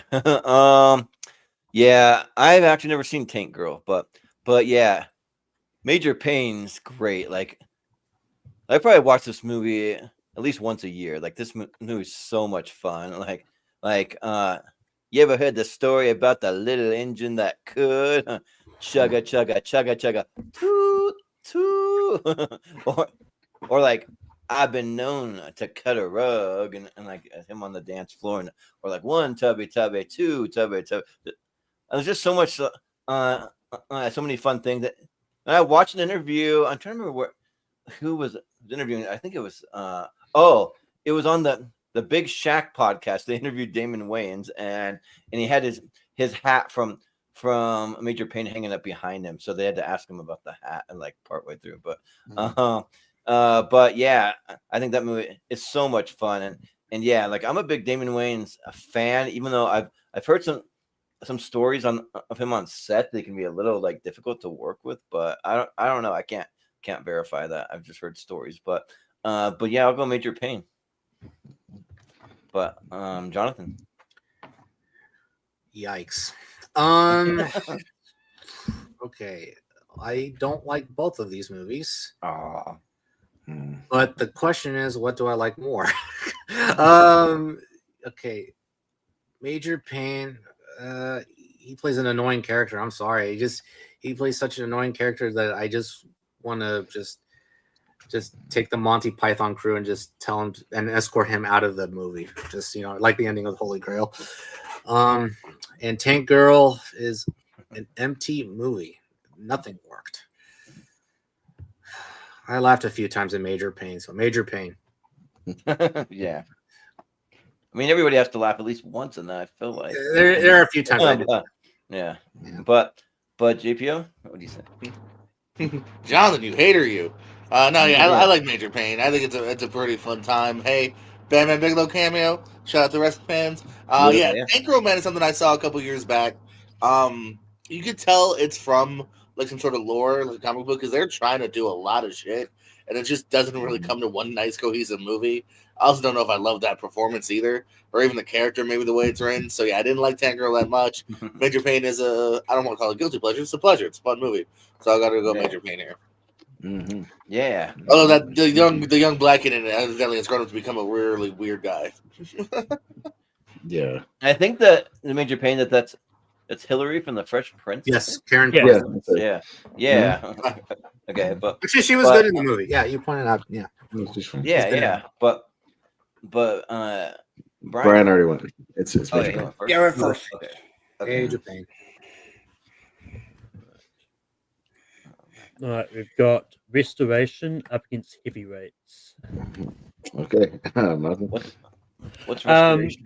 It's not a Jordan movie. Okay. That's the synopsis. But Restoration, I actually really enjoyed myself. Like you've got it's that kind of a set cast. You've got Robert Downey Jr., you got Meg Ryan, you got Sam Neill, David Thewlis, Hugh Grant's in there as well.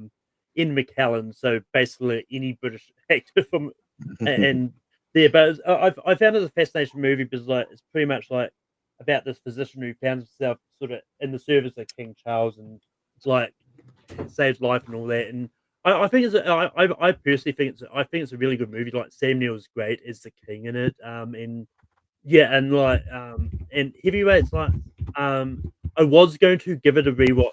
This just never got around. But I'm not too much of a I'm not a big I wasn't a fan of it for my first watch, but so I'm gonna go Restoration. Yeah. Austin. Well, I looked up Restoration on IMDb period drama, so that's a hard pass. So I'm done with that, and we'll go Heavyweights here because I love Heavyweights. While Malcolm was talking, I was about to go. Pez, wake up! I know he's talking to period. I was falling asleep. Yeah, reading the synopsis, it was like an exiled royal doctor helping King Charles II. No. No. You're like, no, Heavyweights rules. One of the great kind of summer camp movies of all time. Ben Stiller is giving an awesome performance. Like I think he's absolutely brilliant here as Tony Perkins. And I think it's really underrated. Written by Judd Apatow, so a lot smarter than you think it would be. I'm easily going Heavyweights. Yeah. I mean, Heavyweights is a blast. It's a lot of fun, and Ben Stiller's having a great time, and it's like a few like Mighty Ducks kids in there, so that's fun. It's Disney again, but yeah, I mean, I don't know what this Restoration is, but I could tell you guys all about a little movie called The Restoration. Then in my church, it's how God restored the church through the prophet Joseph Smith. You want to hear about it? I didn't think so, but I didn't sign up for that appointment on the website, so no thanks. Yeah, right. Because we do have one that we try to like let some members try to push on people, which is weird. But yeah, I'm gonna go with Heavyweights. Yeah. But Jonathan, what do you say? I have not seen Restoration. Okay, I'll confess.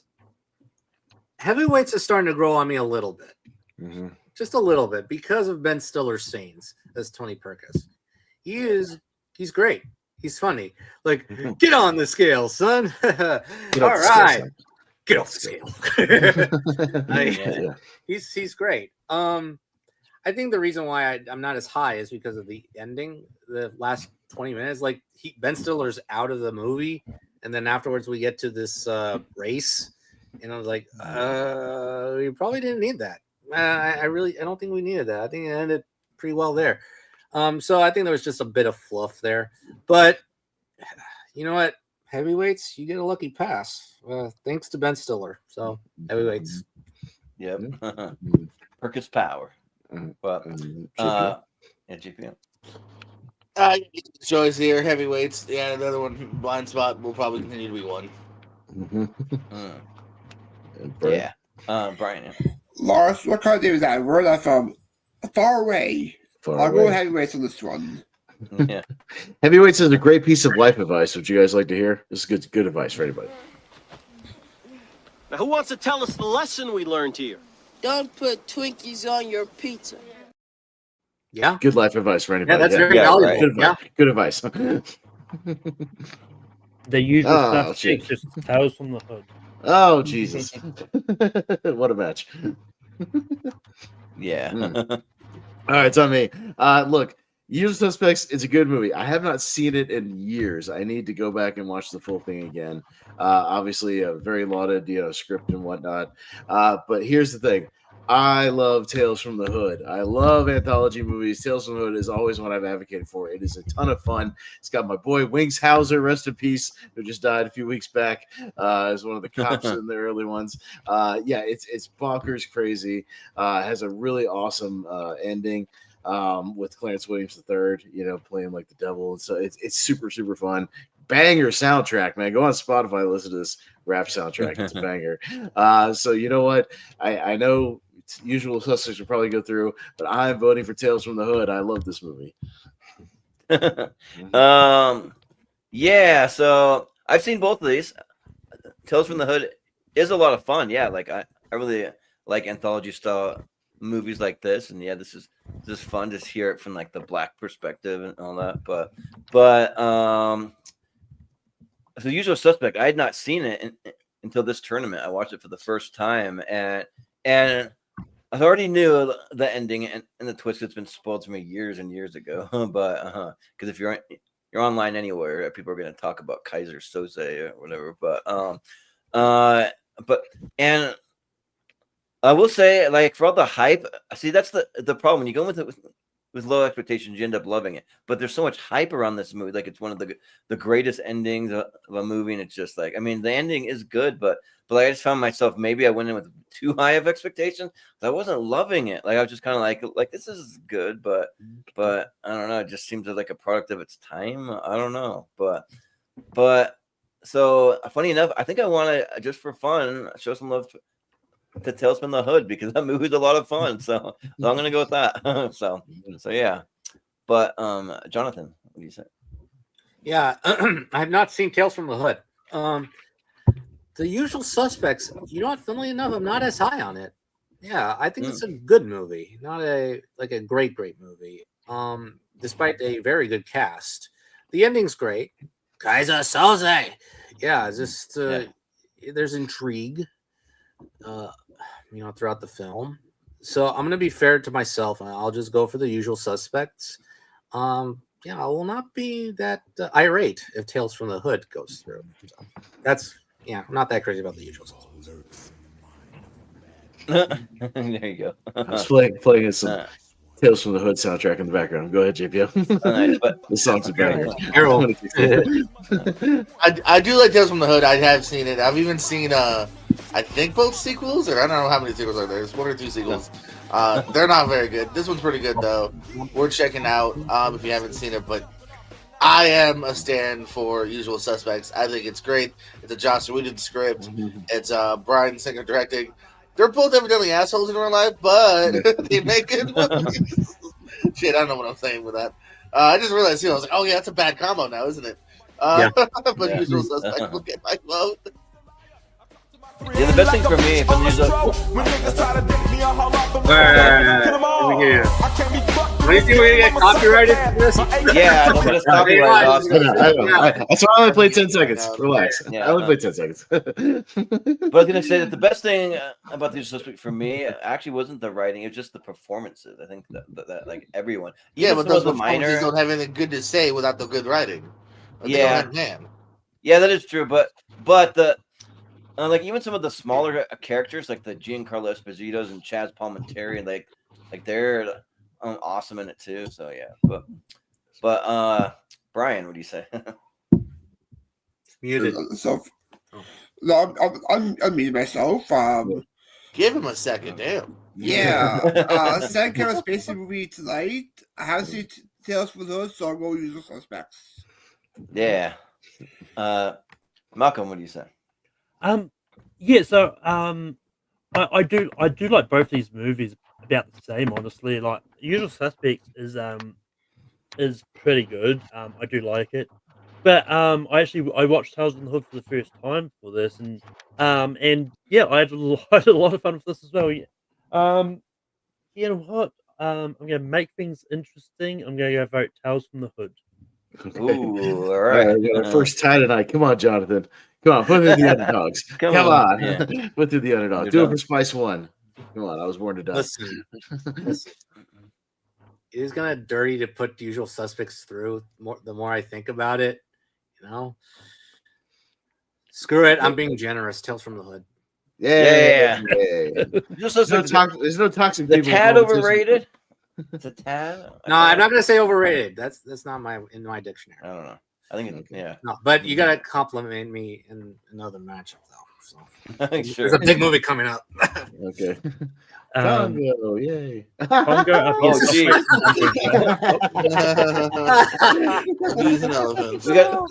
There's an animal match. That's an animal match. 2 very different animal movies. Yeah, right. Jordan. What a bizarre match. Yeah, so I've seen both of them, but they're like both kind of opposites because Congo's pretty much almost horror, and then the Operation Dumbo Drop is like a fun, family-friendly movie. I mean, I haven't even seen Operation Dumbo Drop since it came out on VHS since I was a kid. I just remember it's like like has some military ties and something about they got to like get this elephant transported somewhere, but they're having a hard time or something. But yeah, Congo is really really good, and yeah, I remember just having a visceral experience of like walking into when I was a kid. I was probably like 9 years old or something, and I walked into my parents' room. They're watching Congo, and like the gorillas were attacking. They're attacking something. I was like what the frick is this? So yeah, but yeah, I think that it's fun enough. I'm a big Michael Crichton fan, so I'll go Congo. Yeah, it's your buddy Frank Marshall directing that movie. Yeah, Frank Marshall, who used to live in Idaho for years. So yeah, yeah, but Jonathan. Yeah. I hadn't seen Operation Dumbo Drop in a long time. It's been a long time, and we get to number 2, Congo. Yeah, I just watched Congo, and unfortunately, I found it to be a slog.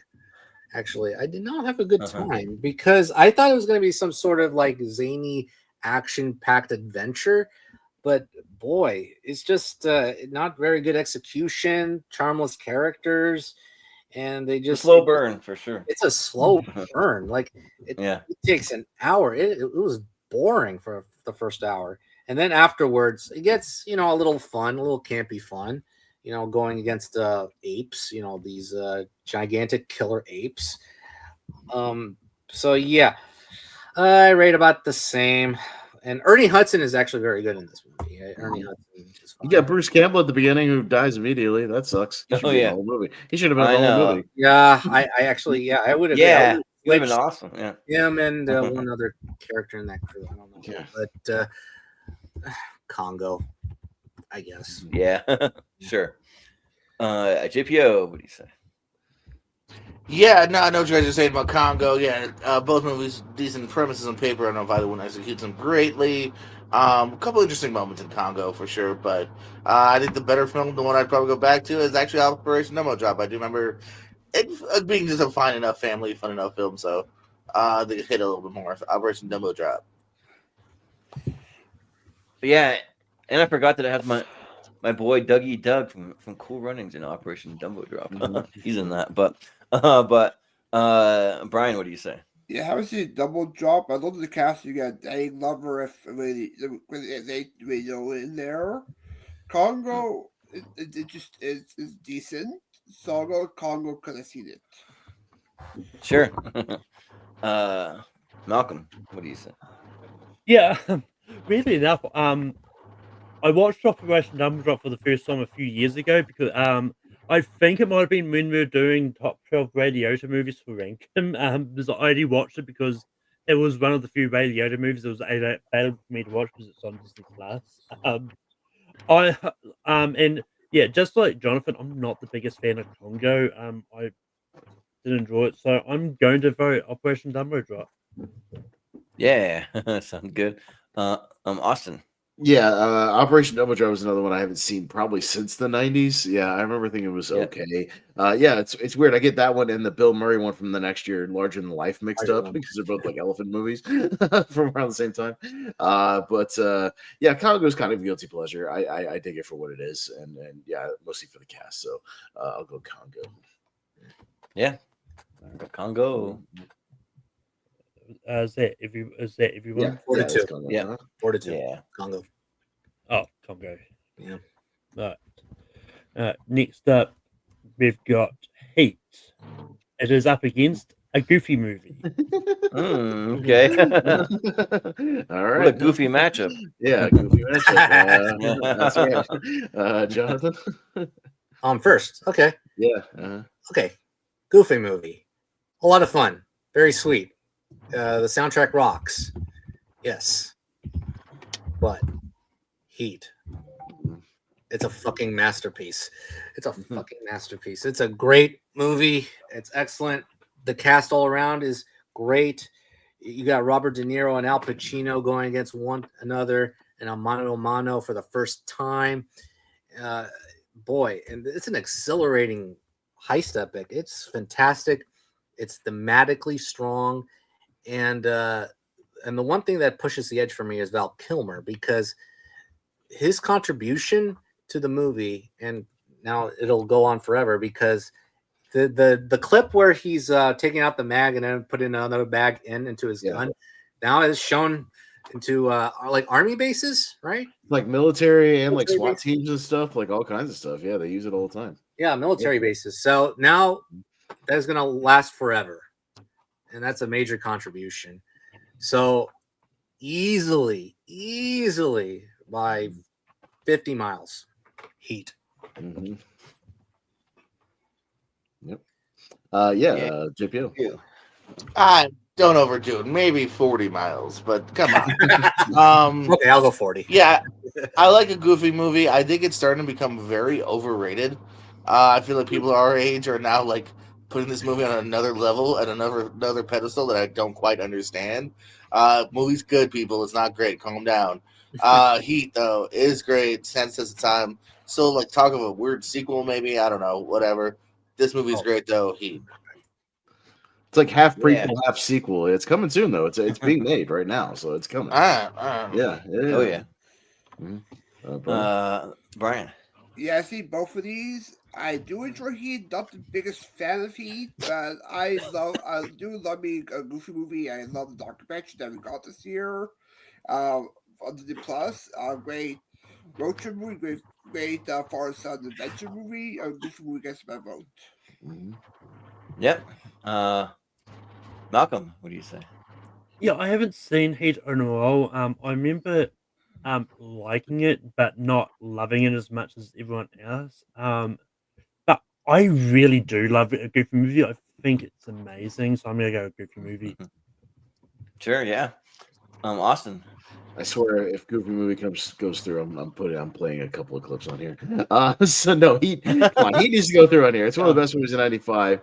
Yeah, I mean for Val Kilmer, I mean he's got 2 in '95, and this is a great one. Yeah, he made a really good movie in '95 here.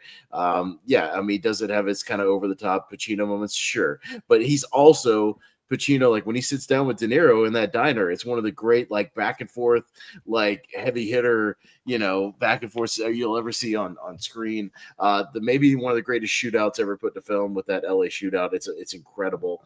And man, the ensemble in this movie, everybody, like this is a chock full of character actors. I mean, just character actors left and right in this movie. Everybody that you recognize. So if you love character actors, man, Heat's a great one. No, it's Heat all the way. Yeah, a goofy movie's fine. It's fine, people. It's fine. Okay, but it ain't Heat. Yeah. So I was gonna show off my Al Pacino inside a snow globe that I got as a white elephant gift. But the thing is, you can't really hardly even see it, even when I'm looking like just point blank at it, because over time the water slowly evaporated over the years, and so it's just hard to really make it out. But he is in there, and the other side, Tupac Shakur on the other side. A like weirdo white elephant gift that I got. But what's white elephant? What even is that? What else is like when you bring intentionally weird bad gifts to like a party and you swap stuff blindly, like you swap like Christmas parties and stuff. Yeah. White elephant party. A couple times. Yeah, you find like the weirdest thing you can find at like a store, like not expensive. You do like inexpensive stuff, and you find shit. I get and you'd be like, okay, I'll trade with you. Got something wrapped up. I'll trade you for that. And if somebody opens it, then you could trade it for that if you actually want it. And you keep trading until everybody's done. And it's like it's interesting. Well, they did that on The Office. They call it something else. Yankee swap. Yeah, like my laptop. Exactly. White elephant, a gift that I brought. That does anyone ever remember the Zune, the Microsoft Zune? There were MP3 players. I used to have one of those, and so I brought it in for someone as a white elephant gift, and it fits like 300 songs. Weird, but yeah. So this is kind of interesting because I don't love Heat though, but I do love the heist scene. So that scene is an all-timer. I mean, she's got a great ass. Oh, you mean what? Wait, what's it? This? She got a great ass, and you got your head all the way up it. All the way up it. That was a missed opportunity on my part. Actually. Classic Al Pacino, and you know what? For that scene alone, I'll give it to Heat. Right. But the Goofy movie is great, and I mean, I do want to shout out. So this year was the 30th anniversary of a Goofy movie, so they have a really fun video. They recreated the car from a Goofy movie, and they have Jason Marsden and Bill Farmer, the voices of Goofy and Max, just doing like a little road trip scene, and it's fun because Jason Marsden, he showed up in a couple episodes of Boy Meets World. He was on Step by Step, so yeah, it's fun. So all right, but all right, Heat Fortitude. He goes through the. It should be a Heat. My God, the Heat. Yeah. She's got a great ass. On your head, all the way up it. Yeah. Well, I mean, technically, during all the movies in this tournament are 30 years. Yeah. Oh yeah, that is true. I was going to say that. But they did like an actual thing for it, though. They're really hyping it up, and celebrating that on Disney, though. Yeah. All right, this should be an easy pass. Come on, Babe is an infinitely better movie than Vampire Brooklyn. Yeah, Vampire Brooklyn. That movie has some George. Yes, Babe is very, very good. Yeah, and one of the best crossover poster between these two, because I want to see it. I want to see the crossover. Babe still works. It's good. Yeah. Babe's also a Best Picture nominee from the show. That's what I mean. Yeah, but it's a good one. Yeah. Well, I wasn't say that, but it's like when you look at the Best Picture nominees for this year, it's kind of the one that stands out as being Bahram you. Got the Prophecy up against Just Cause. All right, JPO. Okay. I'm here. I don't think I've seen either one of these. Walking though. You look walking. That's a good cast. I'm gonna go Just Cause. It's a good cast. Yeah. Sounds good. Brian, what do you say? I've seen either one of these, but I agree with JPO. Just Cause. Yeah. I mean, you could have a reason. You don't have to agree with him just cause. Yeah, he agrees. Just cause. I get it. Just cause. Yeah. Just cause. Look, Just Cause may have a good cast, but the movie's not good. It's kind of like a boring court procedural movie. But The Prophecy is a really interesting movie, and I kind of really enjoyed it. Because like I hired out a box set with all the Prophecy movies from the library last year, and watched them all, and I think The Prophecy is a lot of fun, so The Prophecy is getting my vote.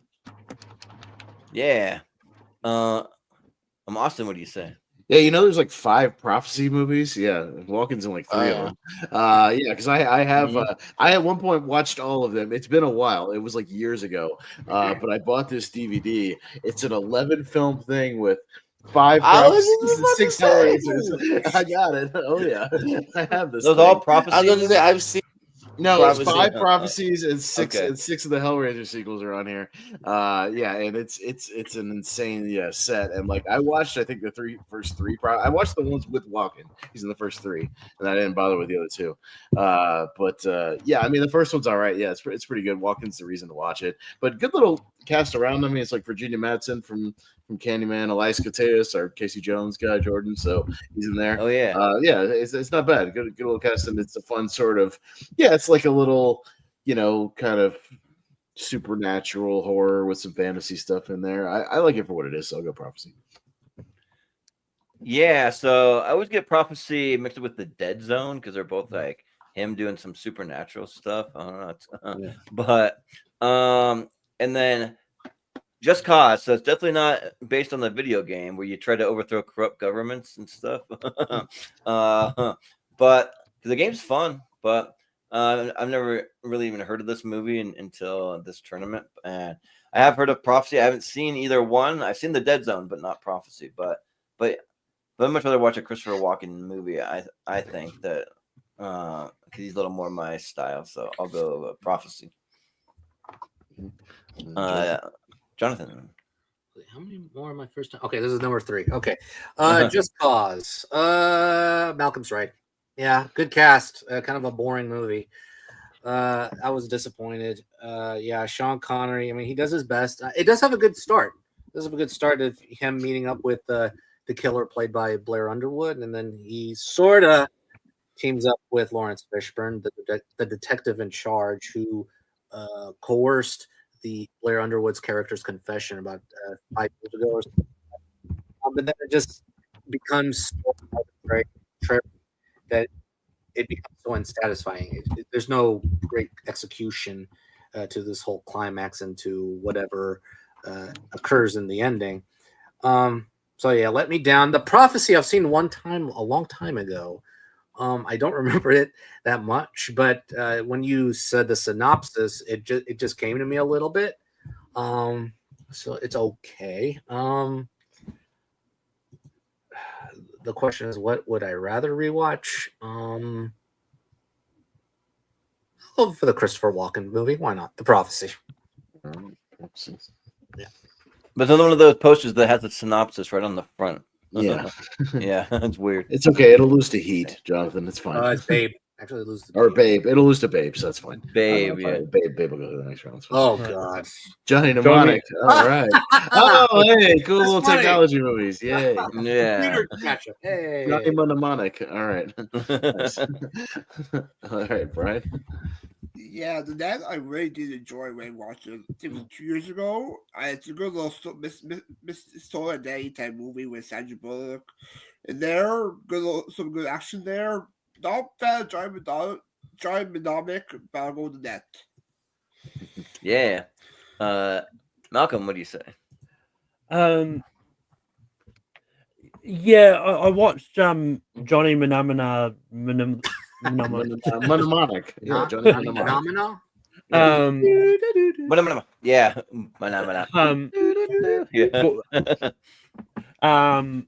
For this, and yeah, it's kind of boring. I kind of lost what the plot was supposed to be halfway through the movie. The Net, I haven't seen it in a while, but I remember liking it, so I'm gonna go the Net. Yeah. Austin. Remember the scene in the Net where she orders a pizza online? Isn't that bizarre? That never happens.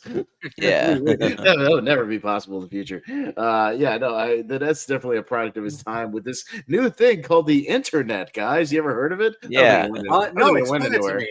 It was a concept that didn't go anywhere. It was just like kind of a flash in the pan, like 95. Probably same with Johnny Mnemonic, because the best way to transmit information, data from one person to another is to slap it into somebody's head and send the person there, because that's the most efficient way, to send data back and forth, is to give it physically in somebody's brain.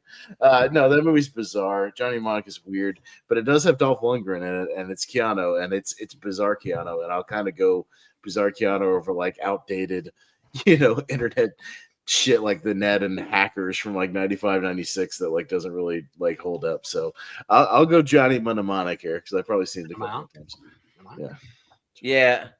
So I've never seen Johnny Mnemonic or whatever, but the Net I've seen a couple of times back in the 90s, pretty much. But it's got a real cheesy kind of synopsis. Like part of the like end is like soon Angela is tangled up in a far-reaching conspiracy that leads to her identity being erased. Can she stop the same thing from happening to her life? They're going to erase her identity and her life through the internet. Yes. So, I mean, it is pretty like thrilling, especially for the time. I mean, very outdated, but today's standard. But whenever you like feature technology, it's eventually going to outdate itself. So, but yeah, I'll go with the Net though. I remember when I watched it back in the day, that had me hooked. So yeah, I'll go with that. But Jonathan, I think they're both a product of its time. The Net, it's okay. It's an okay movie. It's about stealing your identity through technology, especially through computers. There's a lot of hacking going on. But Sandra Bullock is pretty compelling in this movie. It's okay, and it was introduced to me by my mom and dad. So I watched it for them a little while back. But number 4, Johnny Mnemonic.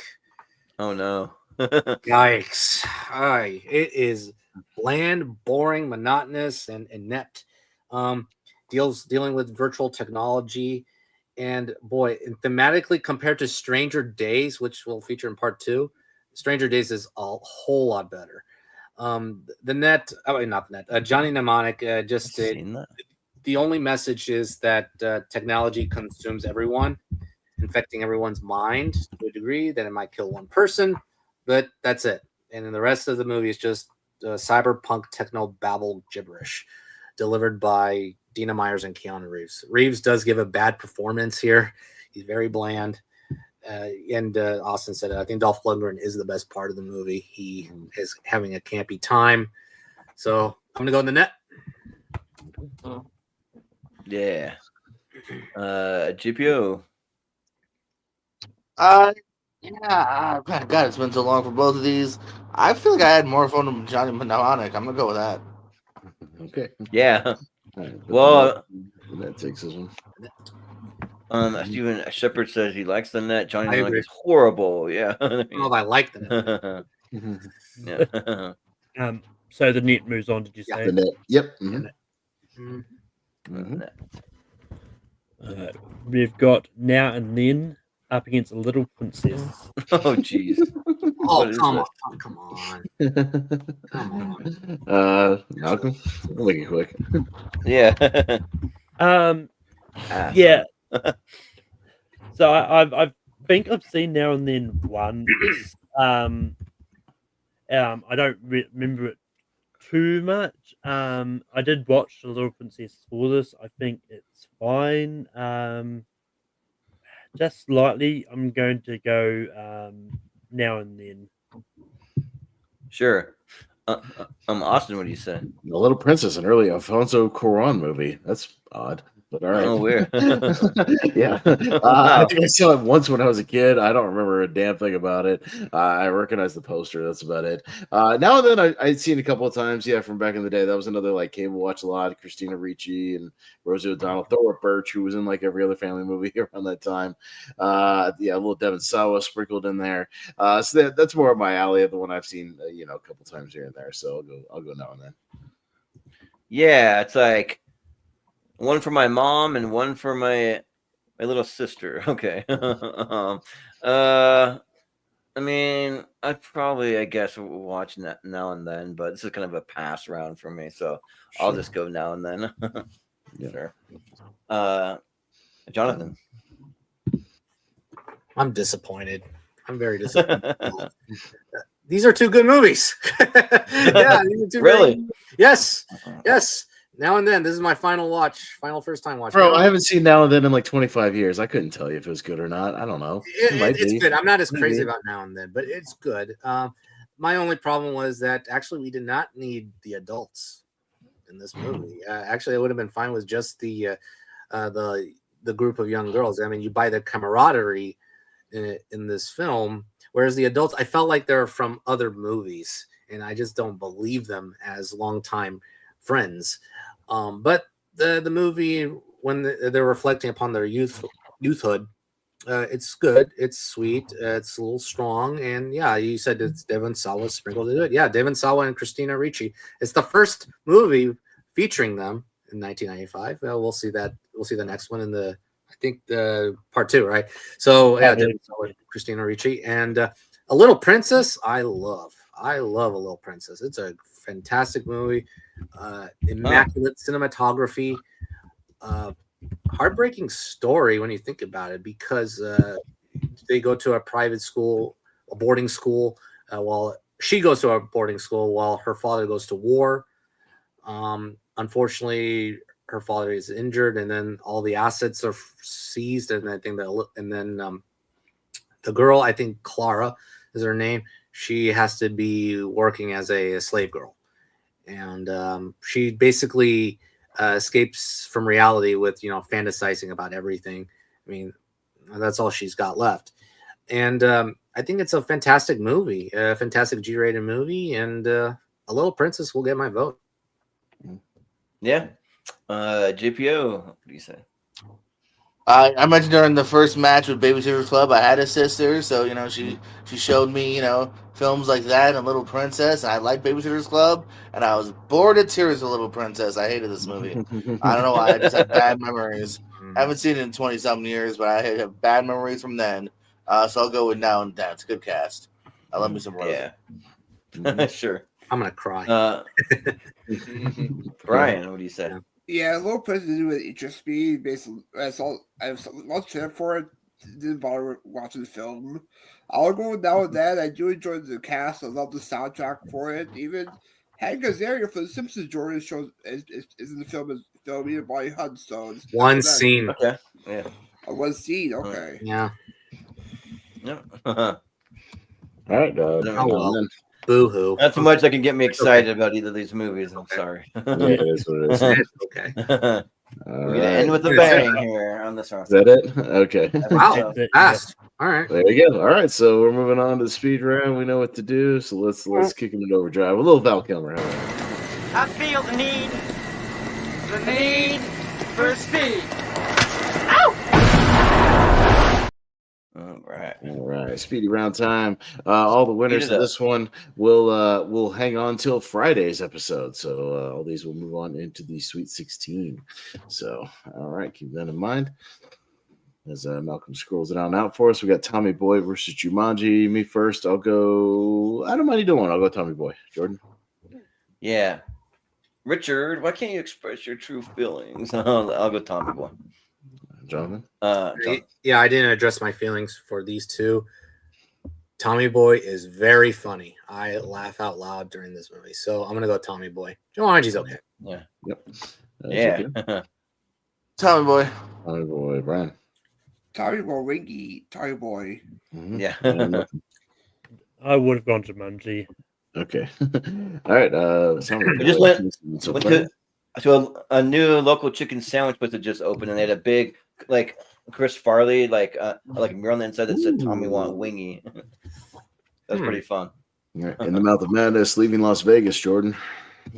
Ooh, man. This one's actually low-key kind of tough. Just because I'll probably just give it to Leaving Las Vegas for the performance, but man, that movie's hard to watch. But Jonathan. Yeah, this is a tough matchup. Yeah, I think it is one of the best performances Nicolas Cage has ever given. Leaving Las Vegas. Yeah. JP. Leaving Las Vegas. Okay. Right. Leaving Las Vegas. Yeah. Yeah, I mean, out of all the movies in this tournament, both of these are 9 and 10. But the one that's slightly higher for me is Leaving Las Vegas. And I would have been the lone vote for the horror guy. So In the Mouth of Madness, I like that movie a lot. Yeah. Yeah. But, really tough. It's good. Yeah, it is. Sam Neill out of his mind. I love it. All right. All right, let's give Malcolm a second as he jots these down for the Friday half bracket here in Las Vegas. All right. Yeah. Got executive decision up against Long Kiss Goodnight. Our 96 holdover matchup here. Jonathan? You know what? I'll give it to the underdog of this matchup. Executive decision. Okay. Okay. JPO. Yeah, definitely executive decision. Executive decision. Brian? Same here, executive decision. Wow. Executive decision. I would have gone Sexy Gina Davis. Long Kiss Goodnight. Yeah, I would have said we should. So why don't we just make an executive decision and put through the Long Kiss Goodnight, because I think that movie's great. I don't know. I know. Seagal dying in the first act kind of sold me. I don't know. Yeah. If you think about it, though, there's a lot of movies that copy the premise of Long Kiss Goodnight, though. Like last year, so Argyle, that movie kind of copies it. A little bit. All right. Power Rangers up against Indian in the Cupboard. All right. So two Fun for the whole nostalgia. family. Yeah. All right. JPO. Indian in the Cupboard. In the cupboard. Brian. Indian in the Cupboard. Malcolm. Just because I've seen it, the Indian in the Cupboard. What the hell is going on? Mighty Morphin Power Rangers, man. Yeah. That's Morphin time. Power Rangers. Yeah. Jonathan. The Indian in the Cupboard. Oh, son of a bitch. Wow. I kind of like it. I kind of like the Indian in the Cupboard. I don't think that movie's as good as you guys remember. If you go back and watch it, that movie's not that great. Kind of like. It's not. Kind of. It's a cool premise, but the execution, not so much. We've got Swimming with Sharks up against Crimson Tide. Ooh. Brian. Yeah, it'll probably be more accessible for people to watch it for Friday, so Crimson Tide for Gene Hackman. Yeah. I mean, if you leave a submarine in the middle of the water, you will be swimming with sharks back Crimson Tide. Yeah. Yep. Yeah, great Gene Hackman, Crimson Tide. Yeah, I mean the thing that really puts over the top for me, honestly, is that score because, like, I mean, there's great performances in Swimming with Sharks too, but I'll go with the Crimson Tide. But Jonathan, I'm the commander of this fucking ship. Give me the fucking key. Yeah. Yep. GPO. Yeah. Shit. I just think no one else will do it. I'll go Swimming with Sharks. All right. Yeah. Shut the fuck up. I know. He's great. G-Hype is One of the best uses of that phrase. Yeah. Oh, yeah. From the Mission Impossible versus Friday. All right, Malcolm. Ooh. Friday. Yeah, when it comes down to two movies where it's like one previous year and one current year, and movies I both like, I'll go with the current year one. I'll go Friday. So I really like Friday. Well, I'm just a diehard Mission Impossible fan. It's in my top 5 maybe favorite franchises, so I'm gonna go with Mission Impossible. Okay. Jonathan. Without Chris Tucker, Friday would not have been as funny. I mean, the sequels failed for that reason. So Friday. Yeah. Bring back Chris Tucker. I don't know if they're gonna get him for this next one, but GPO. Yeah. Both are really good starts. Just because, the other ones get praised as they should. I'll go Friday. Okay. Yeah. Right. All right. Yeah, I think the same logic for you, Austin. Both are great movies, but for the current year, which I like more, Friday. All right, Friday. Well, I know. Well, Mission Impossible, you just got knocked the fuck out. Yeah, that's right. Okay. While you were sleeping and Bushwhack. Bushwhacked. All right, me. I gotta go Bushwhack, man. I've seen it a lot. Jordan. Oh, yeah, I want to see the crossover. While you were sleeping, you got bushwhacked. Yeah, I'll go bushwhacked. I think it's more fun. Jonathan. Never seen Bushwhack while you were sleeping. Okay. JPO. Yeah, I go with the Charming while you were sleeping here. Okay. Yeah.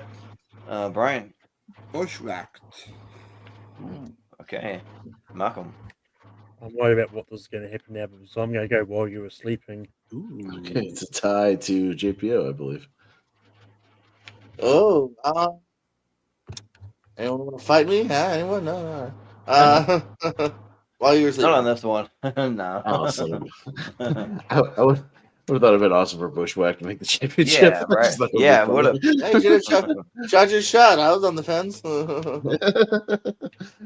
I'm not going to lie. I forgot we only had one tiebreak. I thought the tiebreak was going to Brian. So it's like, okay. No, Jonathan had the only one we've had so far, so it's on JPO this time. Yeah. Yeah, we haven't had that many ties. It's funny enough, we haven't seen much from Sandra Bullock in a few years, I feel like. I don't know. I don't know where she's been. Yeah. But I think she's been pretty busy producing. yeah, she's been living off that money.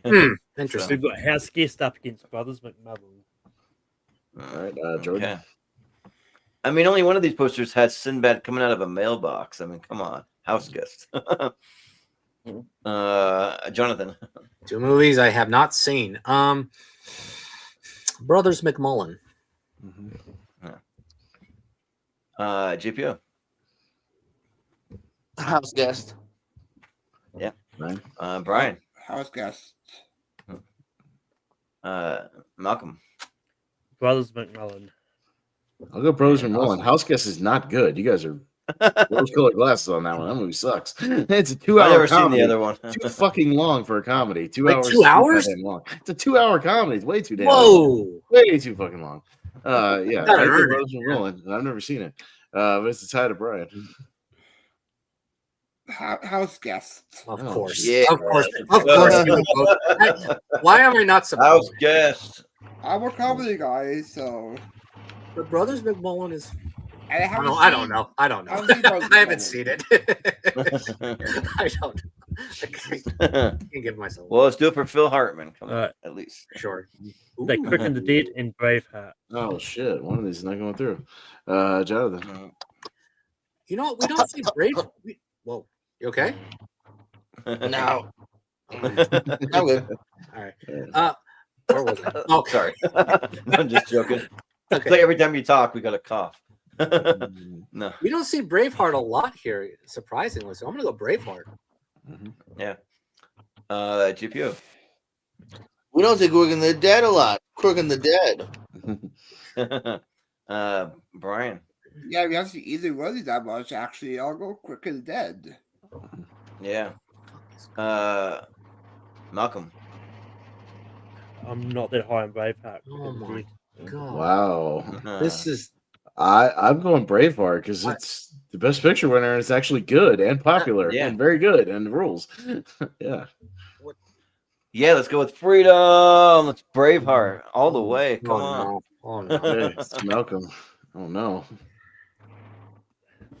I'm sorry, but I like Holy shit. Oh, come on. Braveheart is not in the championship, but House Guest is. Holy shit. Yeah. Even if we ranked all the best picture winners of all time, Braveheart might be in my top 10. I'm really depressed now. I'm really The Rock versus Showgirls. So one of these movies are going to be there, not Braveheart.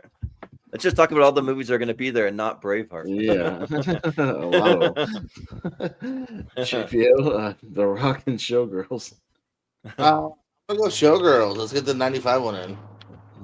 Yeah. Brian.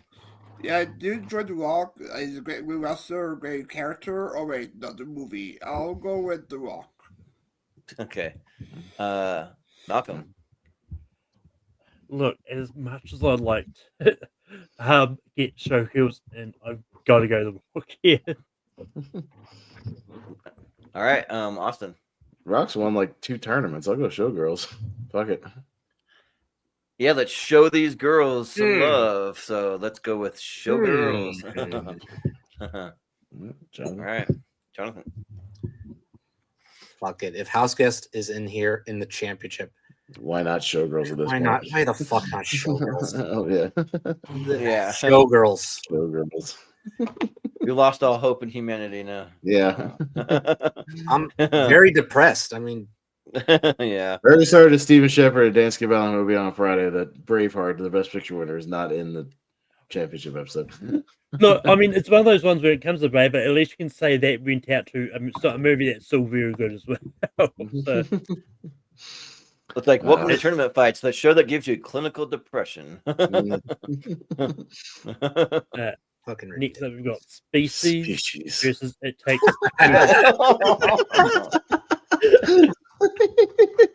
Braveheart, please. Braveheart. Let's exchange It Takes Two for Braveheart. Yeah, the correct answer is Braveheart. All right. Yeah. Can you slide Braveheart from the top of the bracket down to right here? Yeah, right. I mean, I could hack through it. Yeah, we can hack it. Right. Yeah. Brian. Do I see more? It Takes Two. Malcolm. And the cheat code. A, B, left, right, B, start, select, whatever. Get Braveheart in here. Species. Yeah, I'll go Species. Jordan. Sure, Species. Okay. Jonathan. If Showgirls is in the championship, why the fuck not Species? Why not Species? Yeah. It's gonna be a bizarre championship. 2 horny movies right there. Yeah, right. Yeah, right. Yeah, 2 really horny movies. JPO. Fucking Species. Species. Yeah. Species then. Species. Well, Stevie, you should watch it. It's worth watching. It's on Tubi.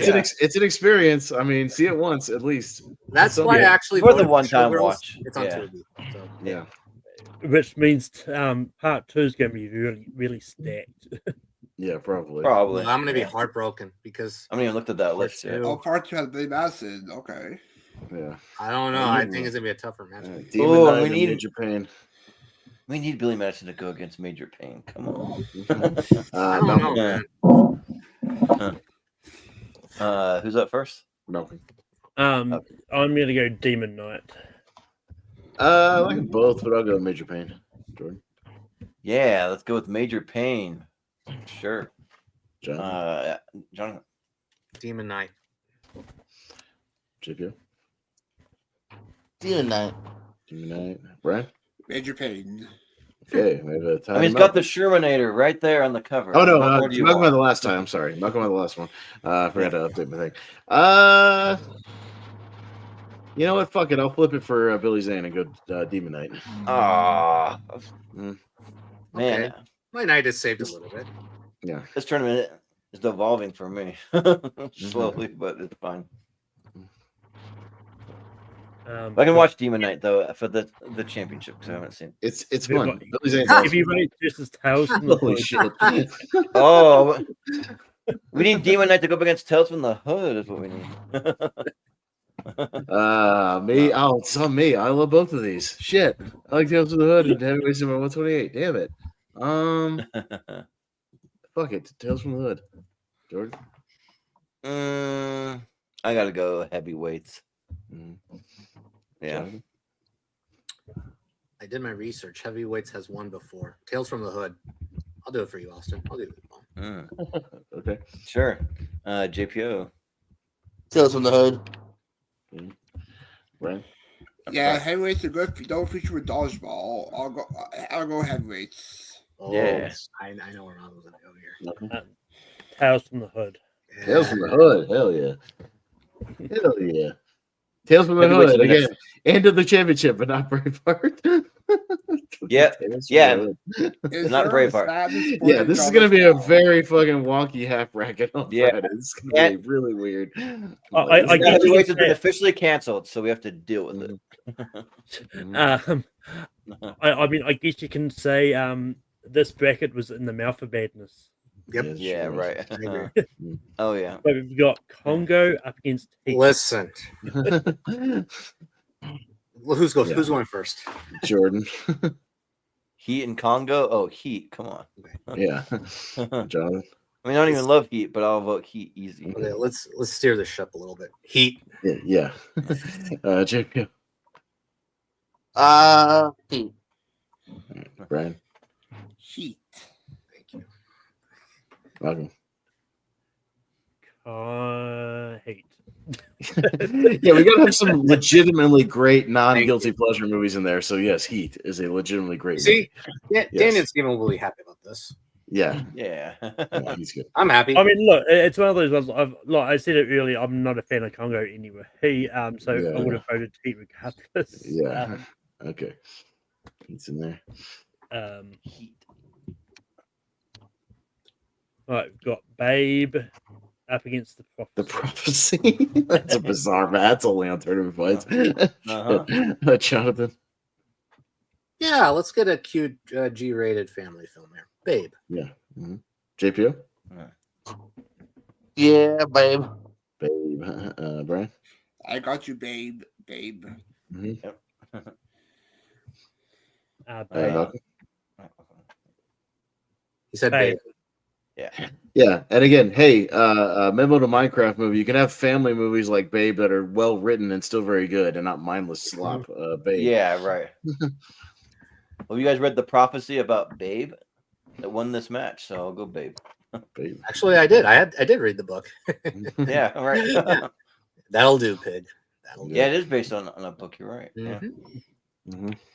Right, we've got the Net up against Now and Then. Okay. Interesting. All right, JPO. Let's see here. We gotta go Now and Then. Brian The Net. and Malcolm. I can't buy Rosie O'Donnell as a grown-up Christina Ricci, but I do still love the movie Now and Then. Yeah, I do not. I don't Is that understand. what it is? I Yes. don't understand. Rosie O'Donnell is an adult Christina Ricci. Oh God, That is wrong. Wrong. Yeah, that is a sick and wrong. Wrong. Yeah. Wrong. Can't vote for that fat pig, Rosie O'Donnell. So we'll vote for the Net. Oh, damn. Wait, Austin voted for what? Now and Then? Now and Then. I voted for Now and Then. Yeah. Oh, okay. You know what, Jordan? I'm gonna make it interesting for you. The Net. Ooh, Okay, it's a tie for Jordan. on me. I don't really care, but I guess I kind of like the Net, so I'll go with that. Okay. Two Sandra Bullock movies going through. Hey. Yep. Yeah, She's getting the love tonight. Mhm. Sandy B. And I believe it is the last one. Yep, that's the last. That's 16. just All right. insane. Yeah. Let's see what depressing movies we have. So it's a nutty. You made a miscalculation with that one. That Quick and the Dead Braveheart match. Yeah. All right. Anyway. You guys made a horrible mistake. We need to go back. We need to abort this. Yeah, the best picture ones aren't always like the popular well loved ones, but I felt like Braveheart had a good shot. Yeah, at least something here, because it's a fun We're getting one. to that run of strong ones actually. 94, 93, 92, 91. Yeah. I mean, if Braveheart it was just the way the bracket showed it. If Braveheart went up against something like for anything else in this bracket, almost almost these are 30 movies or whatever. Yeah. All right. Brian, you got Tommy Boy and Leaving Las Vegas. Ooh, I like both of these. I will go Tommy Boy. Malcolm? No. Leaving Las Vegas. I watched Tommy Boy more, so Tommy Boy. Yeah, he's a maniac on the floor. Let's go, Tommy Boy. Jonathan. Yeah, Austin made a good point. Leaving Las Vegas is the better movie, but I don't know if I could rewatch it any time. So I'm gonna go Tommy Boy. Yep. GPO. We gotta go with Tommy Boy, Leaving Las Vegas. Okay, Tommy Boy. Tommy Boy. All right. Yeah. Great performance, Leaving Las Vegas, but yeah, there are a lot of hard. I know. Yeah. Yeah. Kind of depressing. Yeah. So Tommy Boy. Tommy Boy. Tommy Boy. Got Executive Decision up against Indian in the Cupboard. We're still off the wall here. Malcolm. Executive Decision. Yeah, I'll go Executive Decision. Jordan. Sure, Executive Decision. All right, Jonathan.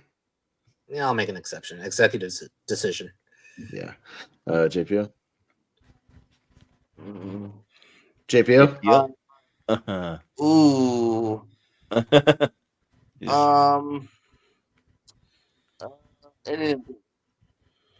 In the cupboard. Okay. Okay, sure.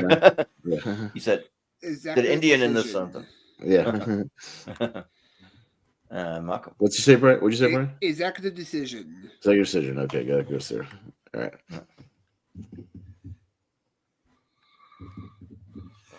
All right. Okay. That's everyone's executive Yep, decision. that's it. Yep. Mm-hmm.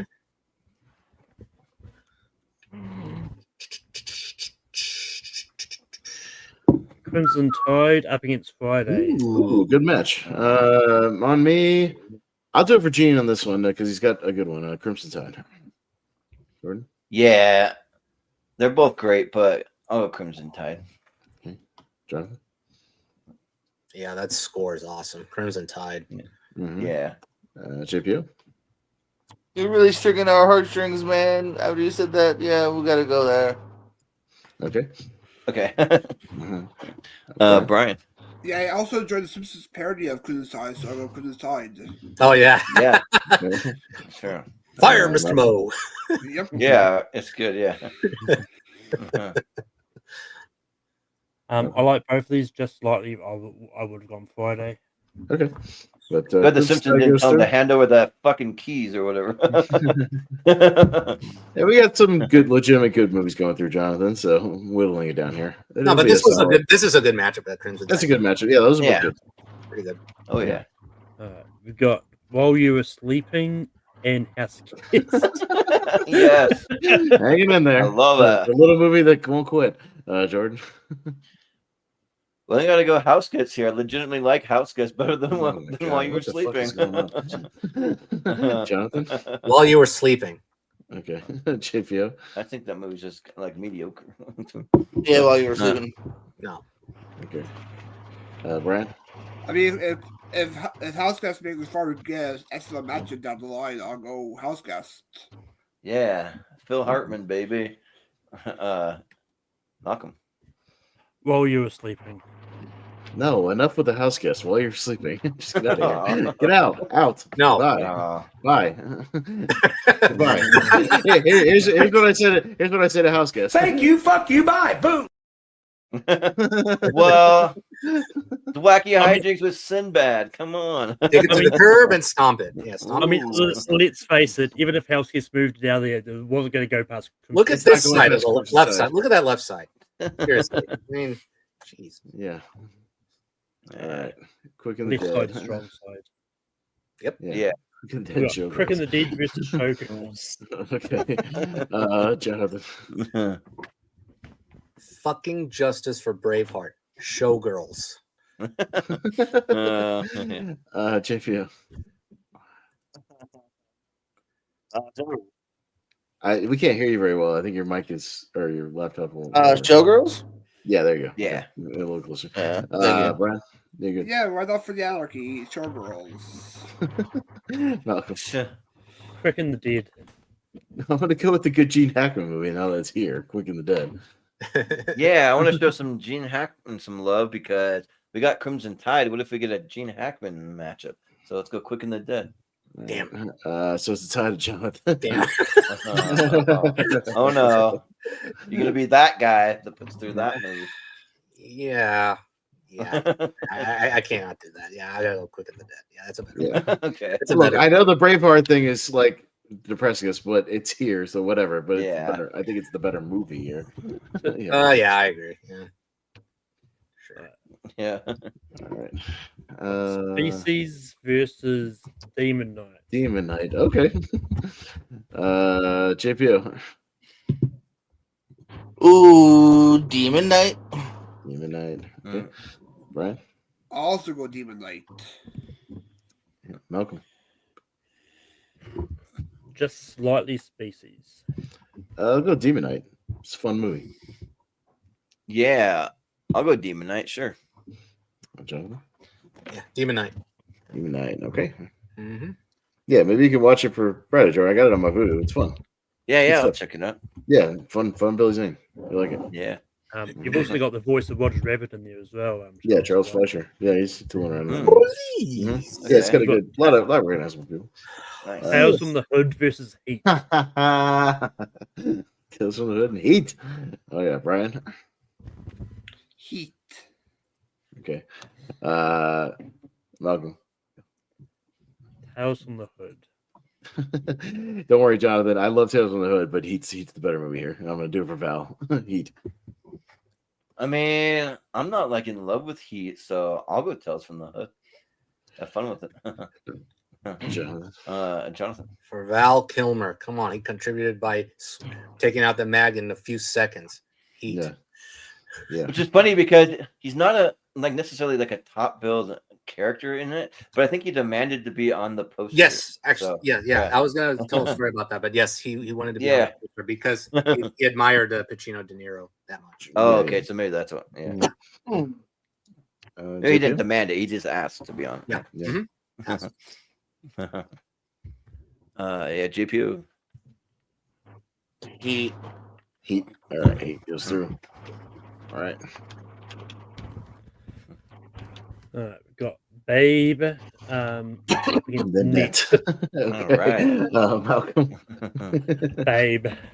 Yeah, no, it's easy, Babe here. Yeah, I'll do it for that James Cromwell performance. Let's go, Babe. Oh yeah. Yeah. Jonathan. Fly. Will you be my mom? Babe. Mm-hmm. Yeah. Oh man, that gets me every time. Oof. JPO. I ram you. Babe. Yeah. Brian. Yeah, this is how you make talking animals talk in movies. So, Babe in live action. Yes, Yeah. good ones. All right, Babe rolls through. Mm-hmm. Okay. James Cromwell was actually nominated for Babe as well. Yep. Yeah. It's very good. Wonderful nomination. Mm-hmm. Yeah. All right, so moving down to the final four. We could have a solid final four though, so at least salvage it with the final four. Hopefully, Jonathan. We'll see. Could have some good ones here. Yeah. I think the 8. I think the 8's okay. It's all right. It's a variety of stuff. Yeah. Yeah. Once I find them, I think it's Tommy Boy and Executive Decision. Tommy Boy and Executive Decision. Me, I'll go. And I'll go with the movie from this year. I'll go Tommy Boy. Jordan. Yeah. Every time I lose a sale, I want to jerk the wheel into a goddamn bridge embankment. Let's go, Tommy Boy. Jonathan. Oh my God, we're burning alive! Yeah. Here comes the meat wagon. Woo, woo. Tommy Boy. Tommy Boy. Classic. JPO? You there? I think you would vote for Tommy Boy, but yeah. You know me best, Tommy Boy. Yeah, I think you'd vote for Tommy Boy. Yeah. Brian? Yeah. For Dan Aykroyd's performance, Tommy Boy. He's very good. Yeah. Malcolm? I would have gone executive decision. Okay. Tommy Boy into the final four. All right. All right. I think we got Crimson Tide and what was it? While you were sleeping. That's right. All right, Jordan. Oh, by a mile, Crimson Tide. Yeah. By a nautical mile. Yes. Yeah. While You Were Sleeping is very good, but Crimson Tide is a tad. It actually would be in my top 10 of 95. So Crimson Tide. Yeah. All right. JPO? I'm doing it because I love you, Sandy, while you were sleeping. Okay. Ooh, okay. Brian? Simpsons Tide. I mean, Crimson Tide. Yes. Yeah. Malcolm? Crimson Tide. Yeah, Crimson Tide rules. Crimson Tide. Yeah. Mm-hmm. Yeah. All right. And then we've got Demon Knight up against Quick and the Dead. Quick and the Dead. All right.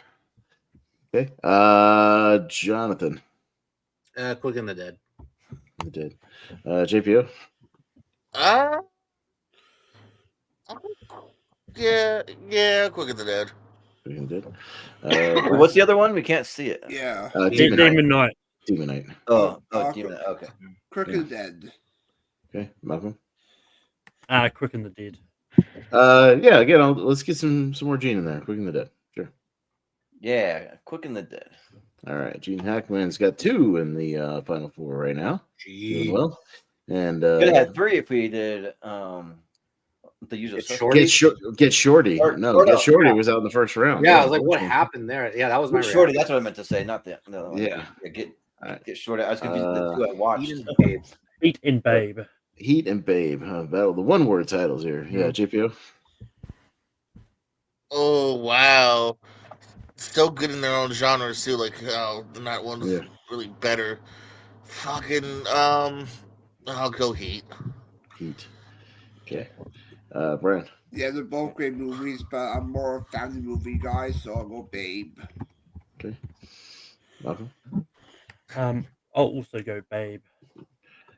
For Val, we got Val and Gene. Heat.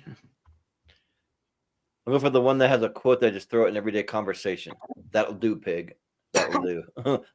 Let's go with Babe. What the fuck do you say that every day? Yeah, why would you say that? Just to like random people when like someone's like being too much, like that'll do, pig. That'll do. Yeah, I don't believe that. You would have been put in the face by now. So is that Jonathan? Oh, okay. Don't waste my motherfucking time. Okay. That's a Babe quote? No. Yeah, it's a Babe. Yeah, no, it's weird. That's what Farmer Hoggett says all the time at Babe. It's like it's a weird catchphrase. I'll ram you, motherfucker. Fuck you. Yeah. I'll ram you. Fuck you. Fuck you. Beats me true. Fuck you. Suck our dicks. What? Too far? Sorry, director. We'll hold it back. We have a tie to JPO. Joe, come on. I also have a great ass. Okay. All right. Well, that will do, pig. That will do. Yes. All right. Now, is he nominated for an Oscar? Might have been some technical stuff. I don't remember. Best Picture, right? Or no? He wasn't nominated for Best He Picture. was not nominated for nothing. Oh, Because if Babe was nominated, he sure as hell better be nominated. He was. I feel like it's one of those more like just I don't know fan favorites than necessarily an awards winner. We've got Crimson Tide and Tommy Boy. Okay. Brian. Tommy Boy. Welcome. Crimson Tide. I want to get a battle of our honor our deceased great actors. I'll go Crimson Tide. Yeah. I gotta say, you better pray to the god of skinny punks that don't come over there and jam an oar up your ass. Tommy Boy. Comedy. Jonathan. Wow. What a tonal shift. Crimson Tide. Crimson Tide. JPO? And it's more of a comedy. Shit, I mean, I respect what you're thinking, but I gotta go Tommy Boy. Okay, it's the Tide of Brian. Tommy Boy. Oh, shit. Come on. Come on. I sensed that we were gonna have a bad feeling tonight. Yeah, sense it as well. All right. We've got Quick and the Dead and Heat. Okay. All right. I feel like these should have a crossover actor somewhere with the ensembles that they have. Didn't they? For somebody? Yeah, both have a hell of an ensemble. There should be some crossover somewhere with somebody. Look it up because yeah, it feels like they should, but I don't know. Keith David, maybe? No. Both? No, Gary Sinise. Nope. Shit. Wow, with the crazy stacked ensembles that they have now. Anyways, Hero. And say David Keith? Nope. Willie Tector? No. Nope. Nope, nobody. Right. That's the answer. Nobody. Anyways. Malcolm? Well, the same year, so the I'm going to go Quick and the Dead. I'll go Heat. Jordan? I'll go Quick and the Dead. Jonathan? Heat. Okay. JPO? Heat. All right, and Brian. Quick and Dead. Oh my god. Tied to Malcolm. You know, I think we've put Jonathan through trauma enough. So I'm going to put through not Quick and the Dead. Okay. Oh dang! I was gonna say, okay. You're gonna like pull a quick one on him. That would have been an upset. Yeah, I was surprised. You put Jonathan through enough, so let's put him through a little more. Yeah. Quick in the Dead. I've had actually. I'm in like in 5-hour mode. Like I slept for 5 hours. So yeah. Yeah, a lot of us do that all the time. Calm down. Dude, I sleep like 3 hours a day. That's nothing. Yeah. No, I can't do that. I can't do that. I actually respect you for doing that, Austin. Yeah. I wake up at 4:30 every day, bro. Like, what do you want me to do? Yeah. All right. So in we the got. morning feeling Tell like me. P Diddy. Oh, never mind. No. Don't sing that song anymore. All right. That song did not age well. Tommy Boy and Heat. Me. I'm going for Val. I'm going Heat. I'm going for Tommy. I gotta go for Tommy. Jonathan. Listen. No, it's Yes. it's Heat. Okay. JPO.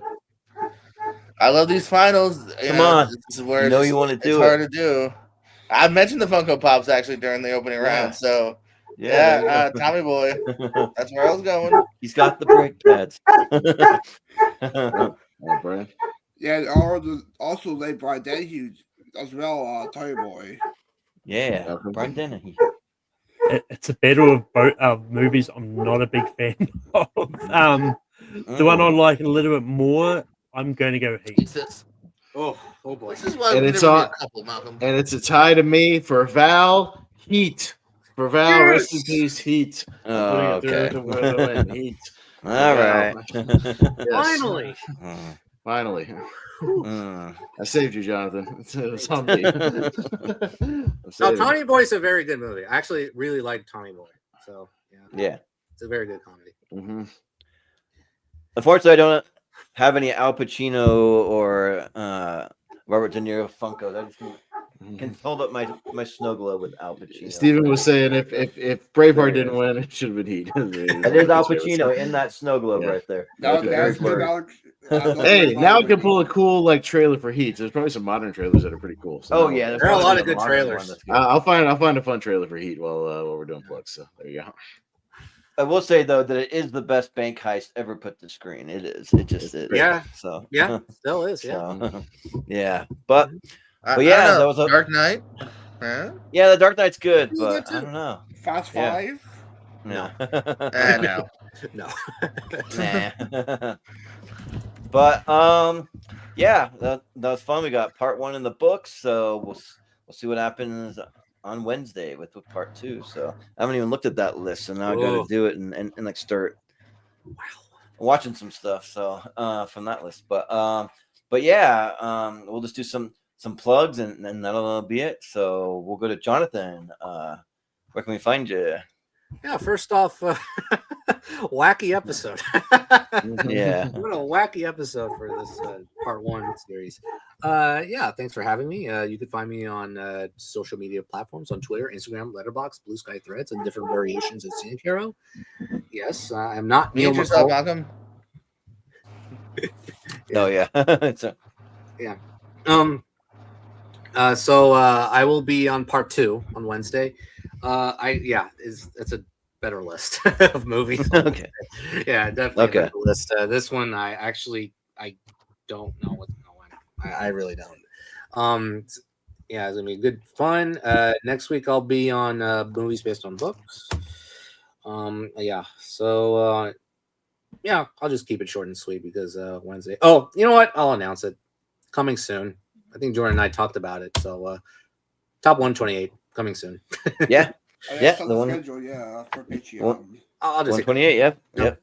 It's coming. So yeah, cool. Sounds good. Mm-hmm. We'll see if Braveheart and Heat are in there. Well, Heat's 64, so it's in there. Okay, nice. Well, there you go. But JPO, what do you got going on? I'm here. Yeah, when I'm not here popping up, you'll see me over at the Pierce Co. We're wrapping up. Well, not wrapping up. We're starting round 3. That's a lot of fun. A couple of these faces are still alive in that. So yeah, that'll continue on. We'll also, and then some aren't. That's how it works. It was a tough match. To be fair, it was a tough match. Oh no. There's been some potential final rounds early on in the tournament, just how the brackets break down, if you will. Then yeah, we're not that. It's WrestleMania week, y'all. We're watching a lot of wrestling this week. And Thursdays you'll see me, the Pester, Barbs, and the Richies. We'll be talking about said WrestleMania. So a lot of stuff to go over that. 2 nights, Saturday and Sunday, but lots more too because it's Mania week, baby. That's why I won't be able to make it Friday because I just got too much stuff. And thanks for having me as always, and I love you more than you'll ever know. All right. Yeah. And Brian, what do you got going on? Yeah, for part 2, you probably see the 2 Adam Sandler movies in there because they're both holdover. One's a holdover, one's a 95 for Billy and Happy. But plugs, you can find me doing Chimbo Spaces. The Pierce Co. I call this out to the long time first time. Multiplex, me and JP are a team there. Final answer coming soon. I'll be here next week for part 1 and championship for books, movies based on books. Oh, same episode. Yeah. Yep, and also have a match coming soon on TBNT soon. Sounds good. Yeah, cool. And Malcolm, where can we find you? You can find me on Take 3 Productions, host Rankum every week. I will be taking next week off though, because the topic will be top 12 WrestleManias. But because next week is WrestleMania and there's just so much happening next week that I can't find a day to do it, which will make sense. So it's just going to be the week after Mania. You can also find me hosting Spear from the Past on my own personal YouTube channel, Murder Media. We're going to be talking about No Mercy 2017, and that's going to be on Friday, sort of just before the championship at 8 p.m. Eastern. I'll have Ryan Payne on. And yeah, I'll pop up here and there on other places as well. Yeah, cool. Sounds good. And Austin, what you got going on? Yeah, as JP said, the ASAP tournament, I'll be taking on Old Big Business tomorrow night around 9 o'clock, so that should be a good match. I think we're pretty even, be a close match. Got Wheel of Movies. We spun Hunchback of Notre Dame for 1996, so we'll be doing that not this week, but the next week. We're getting back to regular schedule programming for now. Lonely Marks, and we did our monthly mistake last week. we did in honor of WrestleMania. We pivoted a little bit, but we did No Holds Barred with Hulk Hogan. So you go back on Mega Movie C and watch us drink to No Holds Barred, the Hulk Hogan movie. Yeah. Yeah, that movie's bad. So you guys rip your shirts off at the end? Yeah, well, his like name's Hogan? Rip in the movie. We had to drink every time they say Rip, which is like 8,000 times in that movie. So yeah, that was something. Nice. There you go. Yeah. Cool. Sounds good. And let's see. You can find us on all the social medias at Movie Hero 2121 and Jordan 83616 and on pretty much every social media you can think of, and that's all down in the description. And also, you can find us on Facebook in the Movie Hero Network group. And if you have any projects you're working on or a YouTube channel that's movie related or TV or pop culture, we encourage everyone to go post over there to your heart's content, and we'll share it out. We'll get you some views, all that kind of stuff. And let's see. Just recently, I did a couple of things. I did post another Snack Hero, so that's up on the channel if anyone wants to check that out. Because I've been getting these boxes of snacks from around the world, and I got a snack box from Colombia. That was just a random country they sent me. It's a random country, so yeah. So I did some snacks from Colombia, plus some like wacky ice cream flavors, which I had one of the best ice cream flavors I've ever had in my life. So you can go check that out. But and then let's see. For the Patreon, if you go to patreon.com/movie, I did finally get the Patreon schedule up. So if you want to see it, because what I wanted to do is I want to leave that up and just let it kind of like be there in case anyone wants to get a little early look. There's 5 months of the schedule there, so you can get first dibs on signing up. And even if you're not able to subscribe, you can buy it as just a one-time thing at the lowest price that Patreon will allow me to set it, which is $3. So you can just buy it if you want to sign up and get first dibs on these episodes before they fill up. I always try to give priority to my Patreon subscribers. And then coming very soon, probably in a few days. I mean, well, we'll say a week at least, because I want to give some time for the Patreon to get their due of being early. But then I'll post the schedule in the Movie Hero Network group on Facebook, and it won't be 5 months. It'll only be like maybe 2.5, 3, maybe max. So yeah, so you can see that coming soon. And then let's see. I'm gonna try to get some trivia going soon. I have a bunch of things in the works, so hopefully we'll get some music trivia going. Seen and heard music trivia. If you'd like to be a part of that, we just play clips from music and a little around with TV theme songs. Just let me know, because I'm not going to do it until I get enough people signed up for it. And once we do that, then I'll do that, and we'll do it on the Patreon, so we won't get any copyright restrictions or anything like that. And then hopefully we'll get the next round of the Seen and Heard movie trivia tournament going, because we're going to just kind of slow burning our way through that. And then tomorrow actually is when I am going to be debuting the very first episode of my new podcast. And the first one's just going to be just real short, because the first one you got to like just introduce myself, introduce what the podcast is going to be all about, and we got some fun topics coming up after that. But this is the podcast.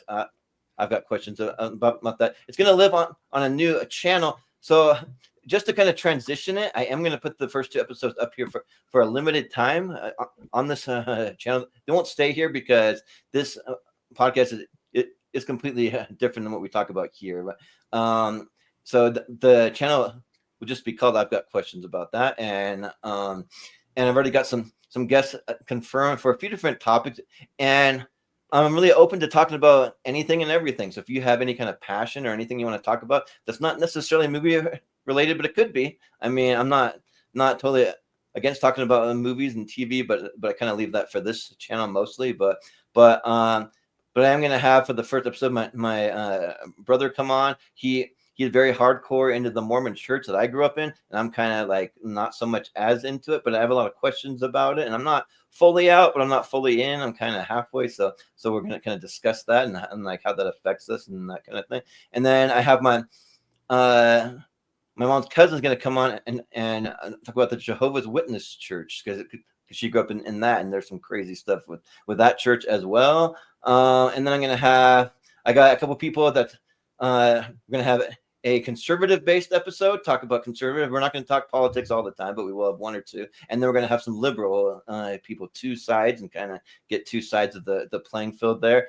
I have a vegetarian coming on to talk about what it's like to be a vegetarian. I got a friend who ran for House of Representatives here in Idaho, and he's actually is a libertarian, and so he's going to talk about his experiences doing that. He didn't win, but just like what it was like doing that. And then I also have a friend that's an ultra marathoner who runs 100-mile races and 24-hour races. It's crazy, and he's one of my old roommates, and we're going to talk about that. So those are just a few little teasers of things. We're going to cover all different, like anything fair game. So yeah, but I'm always looking for more guests. So if you ever want to come and just talk about literally anything, we'll talk about fandoms. Like I might even have Brian on. We even talked about, but he goes to a ton of conventions. Yep. And like a ton of cool like vacation, maybe talking about some wrestling events that he's been to. And then I might even have maybe Austin and JPO on, and I can talk to Austin about what it's like to be a ref for professional wrestling, and maybe JPO about doing color commentary, all that kind of stuff. We'll do some when dad's working on cruise ship, maybe that. Yeah, right. So yeah, but that's just what that is. But and then we are trying to get our episode of Best to Worst going, where we're going to talk about our favorite family movies. And Best to Worst, if you're not familiar, it's a mix of tier ranker and line ranking, and we're just having a little snag on just nailing the right date that works for everyone. So as soon as we get that nailed down, I'll make some announcements there. Hopefully within the next 2-3 weeks, we'll be doing that. And then just what we have going for team ranker fights and tournament fights. Let's see, we have of course part 2 in the championship of 95 this week, so that'll be Wednesday and Friday is what it'll be. Then next week we got another one that's going to be movies based on books, so that's another 3-part tournament. So there'll be a lot. So one of us, me or Austin, may be sitting out one of these, because that's just a lot of content right in a row. But then we're going to be doing just a straight up regular movie hero mystery tournament. So where we spin the wheel 64 times, and the first 64 to pop up will be in a mystery tournament. But those episodes go pretty quick. We've got them down to like just over an hour, because we do the blind voting. If you're not familiar, just tune in for it, and you'll see how we kind of vote quick and do some blind voting, and that's fun. So yeah, that's a way to kind of shake things up. Then we have my birthday episode, which is like almost full, but I will leave it open to maybe one to maybe 3 more people, depending how it goes. But we're going to be playing King of the Movie Mountain, and I've already kind of told most people, but it's going to be there'll be a theme, and you just have to guess. Just throw out names of movies, and if you get it within the theme, you move up the ladder. If you get it wrong, you move down the ladder, and the goal is to get to the top movies, just scrunched over to the side like we do when we have the tournament bracket up. And also, I decided, for those that are able to stay, if anyone wants to stay for a bonus game, I have been making a whole bunch of minimalist movie posters, and we'll have some minimalist movie poster trivia where the title will be blurred out, and there'll be just like a little hint of what the movie is. You can try to name what the movie is from the movie poster, and it'll be the same way, just to try to make it to the top of the mountain. You get it right, you move up. You get it wrong, you move down. So that'll be that. And then we also have Matt Majot's a top 128 coming up after that. So I'll just leave it there for now, because that was kind of a lot, because I got a lot of things in the works. But just watch for the schedule if you want to know a little further out what we have coming up, and sign up for episodes. About a week out, I'll have it up in the Movie Hero Network group, and you can sign up or go over to the patreon.com/movie hero, and you can see it now, and you can see 5 months out and sign up. So yeah, but that will do it for us tonight, guys. That was a lot of fun, and we'll just say for Jonathan, Caro, for JPO, for Brian Nussbaum, for Malcolm Lay, for Austin Pez Howell. I've been Jordan, the movie hero Anderson, and we'll see you next time.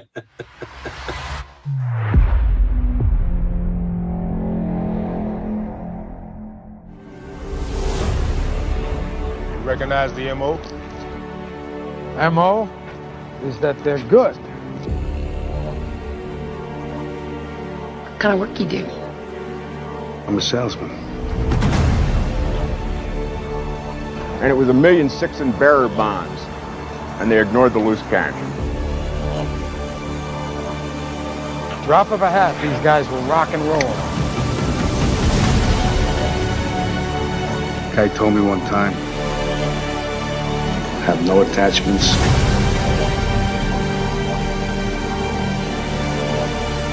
Allow nothing to be in your life that you cannot walk out on in 30 seconds flat. If you spot the heat around the corner.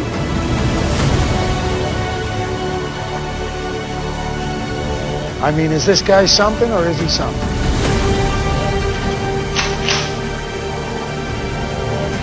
You will not get in my way. Does anybody have any idea where the fuck these people are? Here we go.